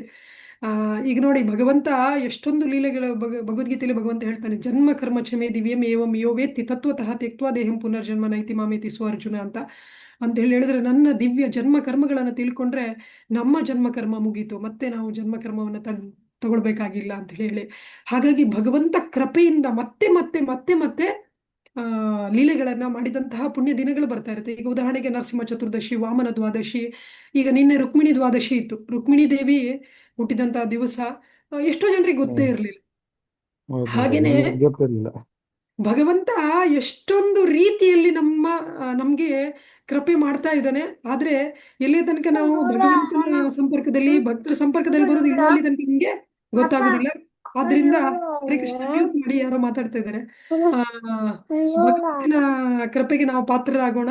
ಅದೇ ರೀತಿಯಲ್ಲಿ ಇದು ಗೊತ್ತಾಗ್ಬೇಕು ಅಂತೇಳಿ ಹೇಳಿದ್ರೆ, ಈಗ ಉದಾಹರಣೆಗೆ ನಿಮ್ಮ ಹತ್ರ ಭಾಗವತ ಇರೋದಕ್ಕೆ, ನೀವು ಭಕ್ತರ ಸಂಪರ್ಕದಲ್ಲಿ ಬಂದಿರೋದಕ್ಕೆ, ಈಗ ನೀವು ಇಲ್ಲಿ ಕ್ಲಾಸ್ ಕೇಳಿದ್ದಕ್ಕೆ ನಿಮ್ಗೆ ಗೊತ್ತಾಯ್ತು. ಅದೇ ರೀತಿಯಲ್ಲಿ ಭಾಗವತದ ಸಂಪರ್ಕದಲ್ಲಿ ಬಂದ್ರೆ ಖಂಡಿತವಾಗಿಯೂ ಅವರಿಗೆ ನರಸಿಂಹಸ್ವಾಮಿ ಬಗ್ಗೆ ಅಂತ ಪ್ರೀತಿ ಬರುತ್ತೆ, ಭಕ್ತಿ ಬರುತ್ತೆ, ಆಚರಣೆ ಮಾಡಬೇಕು ಅಂತ ಅವ್ರಿಗೆ ಉತ್ಸಾಹನೂ ಬರುತ್ತೆ. ಆದ್ರಿಂದ ಮುಖ್ಯವಾಗಿ ನಾವು ಮಾಡಬೇಕಾಗಿರೋದು ಶ್ರೀಮದ್ ಭಾಗವತದ ವಿತರಣೆಯನ್ನು ಮಾಡಬೇಕು. ಆದ್ರಿಂದ ನಾನು ಎಲ್ರಿಗೂ ಕೇಳ್ಕೊಳ್ಳೋದು, ಇವತ್ತು ನಾಳೆ 2 ದಿವಸನೂ ನಿಮ್ಮ ಸಂಪೂರ್ಣ ಶ್ರಮವನ್ನು ಹಾಕಿ ಎಷ್ಟು ಜನರಿಗೆ ಭಾಗವತ ತಲುಪಿಸ್ಲಿಕ್ಕಾಗುತ್ತೋ ಅಷ್ಟು ತಲುಪಿಸಿ. ಮತ್ತೆ ಇದು ಮಾಡಿದ್ರೆ, ನಾವು ಬೇರೆ ಯಾವುದರಲ್ಲಿ ನಾವು ಮಾಡಿದ್ದರಲ್ಲಿ ನ್ಯೂನ್ಯತೆ ಇದ್ರೂ ಕೂಡ, ಒಂಚೂರು ಹೆಚ್ಚು ಕಮ್ಮಿ ಆದ್ರೂ ಕೂಡ ಭಗವಂತ ನಮ್ಮ ಮೇಲೆ ಸಂಪೂರ್ಣವಾಗಿ ಕೃಪೆ ಮಾಡೇ ಮಾಡ್ತಾನೆ. ಯಾಕಂದ್ರೆ ಇದು ಭಗವಂತ ಸಾಕ್ಷಾತ್ ಅವನ ಬಾಯಿಂದಲೇ ಹೇಳಿರುವಂತಹ ಮಾತು. ಯಾರು ನನ್ನ ಈ ಜ್ಞಾನವನ್ನು ಹಂಚುತ್ತಾರೋ, ಈಗ ನೋಡಿ, ಭಗವಂತನ ಬಗ್ಗೆ ಪ್ರಹ್ಲಾದ್ ಮಹಾರಾಜರು ಏನು ಬೋಧನೆಯನ್ನು ಮಾಡಿದ್ರು ಅದನ್ನು ಕೇಳಿಕೊಂಡು ರಾಕ್ಷಸರ ಮಕ್ಕಳು ಕೂಡ ಭಕ್ತರಾದರು. ಅದೇ ರೀತಿಯಲ್ಲಿ ಈ ಶ್ರೀಲ ಪ್ರಭುಪಾದರ ಮೂಲಕ ಬಂದಿರುವಂತಹ ಶ್ರೀಮದ್ ಭಾಗವತವನ್ನ ಯಾರು ಓದ್ತಾರೋ, ಯಾರು ಆಶ್ರಯಿಸ್ತಾರೋ, ಅವರು ರಾಕ್ಷಸರೇ ಇರ್ಬೋದು, ರಾಕ್ಷಸರ ಮಕ್ಕಳೇ ಇರ್ಬೋದು, ಯಾರಿದ್ರೂ ಕೂಡ ಅವರ ಹೃದಯ ಖಂಡಿತವಾಗಿ ಪರಿವರ್ತನೆ ಆಗುತ್ತೆ. ನಾವು ನೋಡ್ತೇವೆ, ಭಾಗವತದಲ್ಲಿ ಪ್ರಹ್ಲಾದ್ ಮಹಾರಾಜರ ಬೋಧನೆಯನ್ನು ಕೇಳಿಕೊಂಡು ರಾಕ್ಷಸರ ಮಕ್ಕಳು ಕೂಡ ಭಕ್ತರಾಗ್ತಾರೆ. ಅದೇ ರೀತಿಯಲ್ಲಿ ಶ್ರೀಲ ಪ್ರಭುಪಾದರ ಸಂಪರ್ಕದಲ್ಲಿ ಬಂದು ಎಷ್ಟು ರಾಕ್ಷಸಿ ಪ್ರವೃತ್ತಿ ಇರುವವರು ಕೂಡ, ನಮ್ಮಲ್ಲೆಲ್ಲ ಎಷ್ಟೊಂದು ರಾಕ್ಷಸಿ ಪ್ರವೃತ್ತಿ ಇತ್ತು, ಎಷ್ಟೊಂದು ಅನರ್ಥಗಳಿತ್ತು, ಎಲ್ಲ ಇದ್ರೂ ಕೂಡ ಶ್ರೀಲ ಪ್ರಭುಪಾದರ ಕೃಪೆಯಿಂದ, ಶ್ರೀಮದ್ ಭಾಗವತ ರೂಪಿ ಭಗವಂತನ ಕೃಪೆಯಿಂದ ನಾವಿವತ್ತು ಇಂತಹ ಒಂದು ಸ್ಥಿತಿಯಲ್ಲಿ, ಎಷ್ಟೋ ಜನರಿಗೆ ನಮ್ಮನ್ನೇ ನಾವು ವಿಮರ್ಶೆ ಮಾಡಿಕೊಂಡ್ರೆ ನಮ್ಗೆ ಗೊತ್ತಾಗುತ್ತೆ. ಪುರಂದರದಾಸ ಹೇಳ್ತಾರೆ, ಮನವ ಶೋಧಿಸಬೇಕು ನಿಚ್ಚ, ದಿನ ದಿನ ಮಾಡಿದ ಪಾಪ ಪುಣ್ಯದ ವೆಚ್ಚ ಅಂತ. ಎಷ್ಟು ಜನ ಹೇಳ್ತಾರೆ, ಮೊದಲು ನಾನು ಈ ಥರ ಇರಲೇ ಇಲ್ಲ, ಈಗ ನಾನು ಎಷ್ಟು ಬದಲಾಗಿದ್ದೇನೆ ಅಂತೇಳಿ. ಹಾಗೆ ನಮಗೆ ಗೊತ್ತಾಗುತ್ತೆ ನಮ್ಮಲ್ಲಿ ಎಷ್ಟು ಬದಲಾವಣೆ ಆಗಿದೆ ಅಂತ. ಹಾಗಾಗಿ ಇಡೀ ಪ್ರಪಂಚದಲ್ಲಿ ಈ ಬದಲಾವಣೆ ಬರಲಿಕ್ಕೆ ಸಾಧ್ಯ ಶ್ರೀಮದ್ ಭಾಗವತದ ವಿತರಣೆಯಿಂದ. ಆದ್ರಿಂದ ವೇದವ್ಯಾಸರು ಹೇಳ್ತಾರೆ, ತದ್ವಾಗ್ ವಿಸರ್ಗ ಜನತಾಗ ವಿಪ್ಲವ ಅಂತ. ಜನರ ಅಘಗಳನ್ನ, ಪಾಪಗಳನ್ನ ಪರಿಹಾರ ಮಾಡಿ ಪ್ರಪಂಚದಲ್ಲಿ, ಸಮಾಜದಲ್ಲಿ ಕ್ರಾಂತಿಯನ್ನ ತರುವಂತಹ ಗ್ರಂಥ ಶ್ರೀಮದ್ ಭಾಗವತಂ ಅಂತ ಹೇಳಿ. ಹಾಗಾಗಿ ಈ ಒಂದು ಕ್ರಾಂತಿ, ಭಗವಂತನ ಭಕ್ತಿಯ ಕ್ರಾಂತಿಯನ್ನ ಉಂಟು ಮಾಡುವಂತಹ ಗ್ರಂಥ ಶ್ರೀಮದ್ ಭಾಗವತದ ಸೇವೆಯನ್ನ ಮಾಡ್ಲಿಕ್ಕೆ ನಮಗೊಂದು ಅವಕಾಶ ಸಿಕ್ಕಿದೆಯಲ್ಲ, ಇದು ಶ್ರೀಲ ಪ್ರಭುಪಾದರ ಅನನ್ಯ ಕೃಪೆ ನಮ್ಮ ಮೇಲೆ. ಆದ್ರಿಂದ ಈ ಒಂದು ಸದವಕಾಶವನ್ನ, ಈ ಸುಸಂದರ್ಭವನ್ನ ನಾವು ಸರಿಯಾಗಿ ಉಪಯೋಗ ಮಾಡಿಕೊಳ್ಳೋಣ. ನಿನ್ನೆ ಕೂಡ ಯಾರೋ ಬಂದಿದ್ರು, ಅವರು ಭಗವಂತನ ಭಕ್ತಿಯಲ್ಲಿ ತುಂಬಾ ಉತ್ಸಾಹದಿಂದ ಮುಂದೆ ಹೋಗ್ತಾ ಇರುವಂತವ್ರು. ಅವರಿಗೆ ನಂಗೆ ಸಿಕ್ಕಿದ ಕೂಡಲೇ ನಾನು ಹೇಳಿದೆ ಅವರಿಗೆ, ಇವತ್ತು ರುಕ್ಮಿಣಿ ದ್ವಾದಶಿ, ದಯವಿಟ್ಟು ಭಾಗವತ ಇವತ್ತೇ ತಗೊಳ್ಳಿ, ತಡ ಮಾಡಬೇಡಿ ಅಂತೇಳಿ. ಅವರು ತುಂಬಾ ಸಂತೋಷದಿಂದ ಸ್ವೀಕಾರ ಮಾಡಿದ್ರು. ಅವ್ರು ಹೇಳಿದ್ರು, ರುಕ್ಮಿಣಿ ದೇವಿ ಭಗವಂತನಿಗೆ ಅಷ್ಟು ಪ್ರಿಯಳಾದವಳು, ಇವತ್ತು ಅವಳ ಕೃಪೆಯಿಂದಲೇ ನನಗೆ ಭಾಗವತ ಸಿಗ್ತಾ ಇದೆ ಅಂತ. ಅದೇ ರೀತಿಯಲ್ಲಿ ಈಗ ನಾಳೆ ನರಸಿಂಹ ಚತುರ್ದಶಿ, ನಾಳೆ ಅಥವಾ ಇವತ್ತು ನಮಗೆ ಹೇಳಲಿಕ್ಕೆ ತುಂಬ ಸುಲಭ. ನಾಳೆ ನರಸಿಂಹ ಚತುರ್ದಶಿ ಅಂತ ಇವತ್ತು ಹೇಳ್ಬೋದು, ಅಥವಾ ಇವತ್ತೇ ನರಸಿಂಹ ಚತುರ್ದಶಿ ಅಂತ ನಾಳೆ ಹೇಳ್ಬೋದು. ಎಷ್ಟೊಂದು ಜನ ಸಜ್ಜನರು ಇರ್ತಾರೆ. ಖಂಡಿತವಾಗಿ ನಾವು ನಾವು ಅಂತಹ ಪುಣ್ಯ ಭೂಮಿ ಭರತ ಭೂಮಿಯಲ್ಲಿದ್ದೇವೆ. ಪ್ರಪಂಚ ಎಷ್ಟು ಕೆಟ್ಟೋಗಿದ್ರು ಕೂಡ ಇನ್ನೂ ಕೂಡ ಸಜ್ಜನರ ಸಂಖ್ಯೆ ಈ ಪುಣ್ಯ ಭೂಮಿ ಭರತ ಭೂಮಿಯಲ್ಲಿ ಕಮ್ಮಿ ಆಗಿಲ್ಲ. ಯಾವತ್ತಿದ್ರೂ ಕೂಡ ಋಷಿಮುನಿಗಳ ಕೃಪೆಯಿಂದ, ಭಗವಂತನ ಕೃಪೆಯಿಂದ, ವೈಷ್ಣವರ ಕೃಪೆಯಿಂದ ಇವತ್ತಿಗೂ ಕೂಡ ಸಜ್ಜನರು ನಮ್ಮ ಸುತ್ತಮುತ್ತ ಬದುಕ್ತಾ ಇದ್ದಾರೆ. ಹಾಗಾಗಿ ನಾವು ಭಾಗವತದ ವಿಷಯದಲ್ಲಿ ಹೇಳಬೇಕು ಅಂತ ಹೇಳಿದ್ರೆ, ಅವರು ಯಾವ ರೀತಿಯ ಜನ ಬೇಕಾದ್ರೆ ಆಗ್ಲಿ, ಭಾಗವತವನ್ನ ನಾವು ಹೇಗೋ ಒತ್ತಾಯ ಮಾಡಿ ಕೊಟ್ಟರು ಕೂಡ ಅವರು ಇವತ್ತು ಸಜ್ಜನರು ಅಲ್ದಿದ್ರು ಕೂಡ ನಾಳೆ ಸಜ್ಜನರು ಆಗ್ತಾರೆ, ಸಾಧುಗಳಾಗ್ತಾರೆ, ಭಕ್ತರಾಗ್ತಾರೆ. ಆದ್ರಿಂದ ನಾವು ಯಾವುದೇ ರೀತಿ ಭಾಗವತದ 5ನೇ ಸ್ಕಂದ 1ನೇ ಸ್ಕಂದದ 5ನೇ ಅಧ್ಯಾಯದ ಕೊನೆಯ ಶ್ಲೋಕದಲ್ಲಿ ಶ್ರೀಲ ಪ್ರಭುಪಾದರು ಹೇಳ್ತಾರೆ, 4 ರೀತಿಯ ಒಳ್ಳೆ ಜನರಿಗೆ, 4 ರೀತಿಯ ಕೆಟ್ಟ ಜನರಿಗೆ ಎಲ್ರಿಗೂ ಕೂಡ ಭಾಗವತಂ ಕೊಡಬೇಕು. ಯಾಕೆಂತೇಳಿ ಎಲ್ರಿಗೂ ಕೂಡ ಉದ್ಧಾರ ಆಗ್ತಾರೆ ಇದರಿಂದ ಅಂತ. ಆದ್ರಿಂದ ಶ್ರೀಮದ್ ಭಾಗವತವನ್ನ ಎಲ್ಲರಿಗೂ ಕೂಡ ನಾವು ಹಂಚಬೇಕು. ಅದರಿಂದ ಎಲ್ಲರೂ ಭಕ್ತರಾಗ್ಲಿಕ್ಕೆ ಸಾಧ್ಯ ಇದೆ. ಹರೇ ಕೃಷ್ಣ. ಹರೇ ಕೃಷ್ಣ ಮಾತಾಜಿ. ತುಂಬಾ ಧನ್ಯವಾದ ಮಾತಾಜಿ. ನಮಗೆ ಇದ್ರ ಬಗ್ಗೆ ಮಾಹಿತಿ ಇರಲಿಲ್ಲ, ಹಾಗಾಗಿ ನೀವು ತಿಳಿಸ್ಕೊಟ್ರಿ. ನೀವು ಒಂದಂಗೆ ಮುಂಚೆ ನಾವು ಇದ್ದು ಭಗವದ್ಗೀತೆ ಭಾಗವತ ಇದೆಂದು ಅಧ್ಯಾಯ ಮಾಡಿರ್ಲಿಲ್ಲ. ಲಾಸ್ಟ್ ಟೈಮ್ ನಾವು ತಗೊಂಡಾಗಿಂದ ಭಗವದ್ಗೀತೆ ಮುಗಿಸಿಂದ ಈಗ ಭಾಗವತ ಅದನ್ನ ಬಿಡೋಕೆ ನಮ್ಗೆ ಆಗಲ್ಲ, ಒಂದಿನ ಆ ರೀತಿ ಆಗಿದೀವಿ. ಈಗ ನಾವಿನ್ನು 3ನೇ ಸ್ಕಂದದಲ್ಲಿ ಇದೀವಿ ಮಾತಾಜಿ. ಅದೇ ಈಗ 7ನೇ ಸ್ಕಂದ ಓದ್ಬೇಕಂದ್ರೆ ಹಂಗ ಮುಂದೆ ಓದ್ಬೋದ್ರ? 3ನೇ ಅಂದ್ರೆ ಸ್ಕಂದದಲ್ಲಿ 10ನೇ ಸ್ಕಂದದಲ್ಲಿ ಹ್ಮ್ ಓದಬಾರ್ದು ಅಂತೇಳಿ ಇದೆ. ಆದ್ರೆ 7ನೇ ಸ್ಕಂದ ಓದ್ಬೋದು, ತೊಂದರೆ ಇಲ್ಲ. ಆಮೇಲೆ ಓದಿ ಮತ್ತೆ ನೀವು 3ನೇ ಸ್ಕಂದಕ್ಕೆ ಬರ್ಬೋದು. 10ನೇ ಸ್ಕಂದ ಓದ್ಬೇಕಿದ್ರೆ ಮುಂಚೆ 9 ಸ್ಕಂದಗಳನ್ನು ಮುಗಿಸ್ಬೇಕು ಅಂತೇಳಿ ಹೇಳ್ತಾರೆ. ಆದ್ರೆ ಇದು 7ನೇ ಸ್ಕಂದದಲ್ಲಿ ನರಸಿಂಹಲೀಲೆ ಬರೋದ್ರಿಂದ ನೀವು ಓದ್ಬೋದು, ಏನು ತೊಂದರೆ ಇಲ್ಲ ಪ್ರಭು. ಆಮೇಲೆ ಆ, ಈ ಸಂತೋಷ್ ಪ್ರಭು ಮಾತಾಡ್ತಾ ಇದ್ದಾರೆ. ಅವರು ತುಂಬಾ ಭಾಗವತವನ್ನ ಅವ್ರ ಫ್ರೆಂಡ್ಸಿಗೆ, ಅವ್ರ ರಿಲೇಟಿವ್ಸಿಗೆಲ್ಲ ಡಿಸ್ಟ್ರಿಬ್ಯೂಟ್ ಮಾಡಿದವರು. ಅವರು ತುಂಬಾ ಆ, ತುಂಬಾ ಒಳ್ಳೆ ಭಕ್ತರಾಗಿರೋದ್ರಿಂದ ಅದನ್ನ ಅವ್ರು ಹೇಳ್ಕೊಂತಾನೂ ಇಲ್ಲ. ನನಗೆ ಇಲ್ಲಿ ಎಲ್ರಿಗೂ ಹೇಳಲಿಕ್ಕೆ ಒಂದು ಒಳ್ಳೆ ಅವಕಾಶ. ಅವರು ಸುಮಾರು ಅವರ ಫ್ರೆಂಡ್ಸಿಗೆ ಮತ್ತೆ ರಿಲೇಟಿವ್ಸಿಗೆಲ್ಲ ಆಲ್ರೆಡಿ ನನಗೆ ಫೋನ್ ಮಾಡಿ ಹೇಳಿದ್ದಾರೆ, ಇವರಿಗೆ ಭಾಗವತವನ್ನು ಕಳಿಸಿ ಅಂತೇಳಿ ಹೇಳಿ ಸುಮಾರು ಜನರಿಗೆ ಈಗಾಗಲೇ ಭಾಗವತವನ್ನ ವಿತರಣೆ ಮಾಡಿರುವಂತವರು. ತುಂಬಾ ಒಳ್ಳೆಯ ಭಕ್ತರು. ಹರೇ ಕೃಷ್ಣ. ಹರೇ ಕೃಷ್ಣ ಮಾತಾಜಿ. ನಿಮ್ಮ ಆಶೀರ್ವಾದ ಮಾತಾಜಿ ಅದು. ನಮಗೆ ನಿಮ್ ಸಂಪರ್ಕಕ್ಕೆ ಬಂದ್ಮೇಲೆ ಅದ್ರ ಬಗ್ಗೆ ಸ್ವಲ್ಪ ನಮಗೆ ನಾಲೆಡ್ಜ್ ಬಂದದ್ ಮಾತಾಜಿ ಅದು. ಹಾಗಾಗಿ ತಮಗೆ ಧನ್ಯವಾದ ಮಾತಾಜಿ. ಹರೇ ಕೃಷ್ಣ. ಜಯ ಶ್ರೀ. ಹರೇ ಹರೇ ಕೃಷ್ಣ ಮಾತಾಜಿ. ಹರೇ ಕೃಷ್ಣ. ತುಂಬಾ ಇನ್ಫಾರ್ಮೇಶನ್ ಕೊಟ್ರಿ ಮಾತಾಜಿ. ನಾಳೆ ನಾವ್ ಯಾವ ರೀತಿಯಾಗಿ ಆಚರಣೆ ಮಾಡ್ಬೇಕು ಅಂತ ಪ್ರಶ್ನೆ ಕೇಳೋದಿಕ್ಕೆ ಎಷ್ಟೋ ಜನಕ್ಕೆ ಗೊತ್ತಾಯ್ತು ಕೂಡ. Thank you very much Mataji. Hare Krishna. ಇಷ್ಟೊತ್ತು ಕಾರ್ಯಕ್ರಮದಲ್ಲಿ ನಮ್ಗೆ ನಿಮ್ ಸಮಯವನ್ನ ಕೊಟ್ಟಿದ್ದೀರಾ. ಈ ಭಾಗವತಂ ಶ್ರವಣ ನಮ್ಗೆ ತುಂಬಾ ಇಂಪಾರ್ಟೆಂಟ್ ಇದೆ. ತಮ್ಮಂತವರ ಕೃಪೆ ನಮ್ಗೆ ಬೇಕು ಮಾತಾಜಿ. ಹರೇ ಕೃಷ್ಣ. Thank you. ದಯವಿಟ್ಟು ಎಲ್ಲರೂ ಅನ್ಮ್ಯೂಟ್ ಮಾಡ್ಕೊಂಡು ಮಾತಾಜಿ ಅವರಿಗೆ ನಾವು ಪಂಚತತ್ವ ಮಂತ್ರದೊಂದಿಗೆ ಹರೇ ಕೃಷ್ಣ ಮಹಾಮಂತ್ರವನ್ನ ಹೇಳೋದ್ರ ಮುಖಾಂತರ ಧನ್ಯವಾದಗಳನ್ನ ಅರ್ಪಿಸೋಣ. ಮತ್ತೆ ನಮ್ಮ ಶುದ್ಧೀಕರಣಕ್ಕಾಗಿಯೂ ಕೂಡ ಒಂದು ಬಾರಿ ಹರೇ ಕೃಷ್ಣ. ಎಲ್ಲರೂ ಅನ್ಮ್ಯೂಟ್ ಮಾಡ್ಕೊಂಡು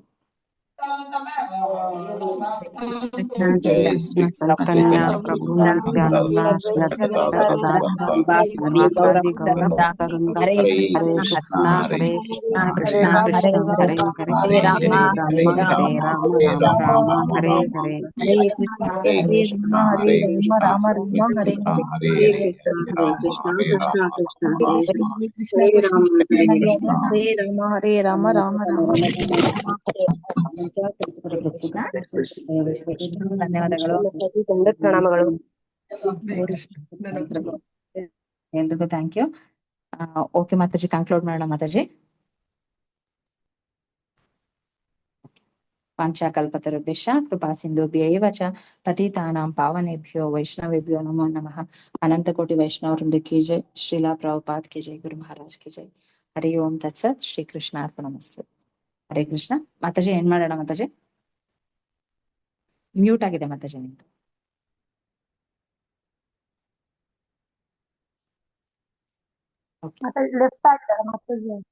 ಹೌದಾ? ಓಕೆ ಮಾತಾಜಿ. ಎಲ್ರಿಗೂ ಧನ್ಯವಾದಗಳನ್ನ ಅರ್ಪಿಸ್ತಾ ಈ ದಿನದ ಕಾರ್ಯಕ್ರಮ ಎಂಡ್ ಮಾಡ್ತಾ ಇದ್ದೀನಿ. ಧನ್ಯವಾದಗಳು ಎಲ್ರಿಗೂ.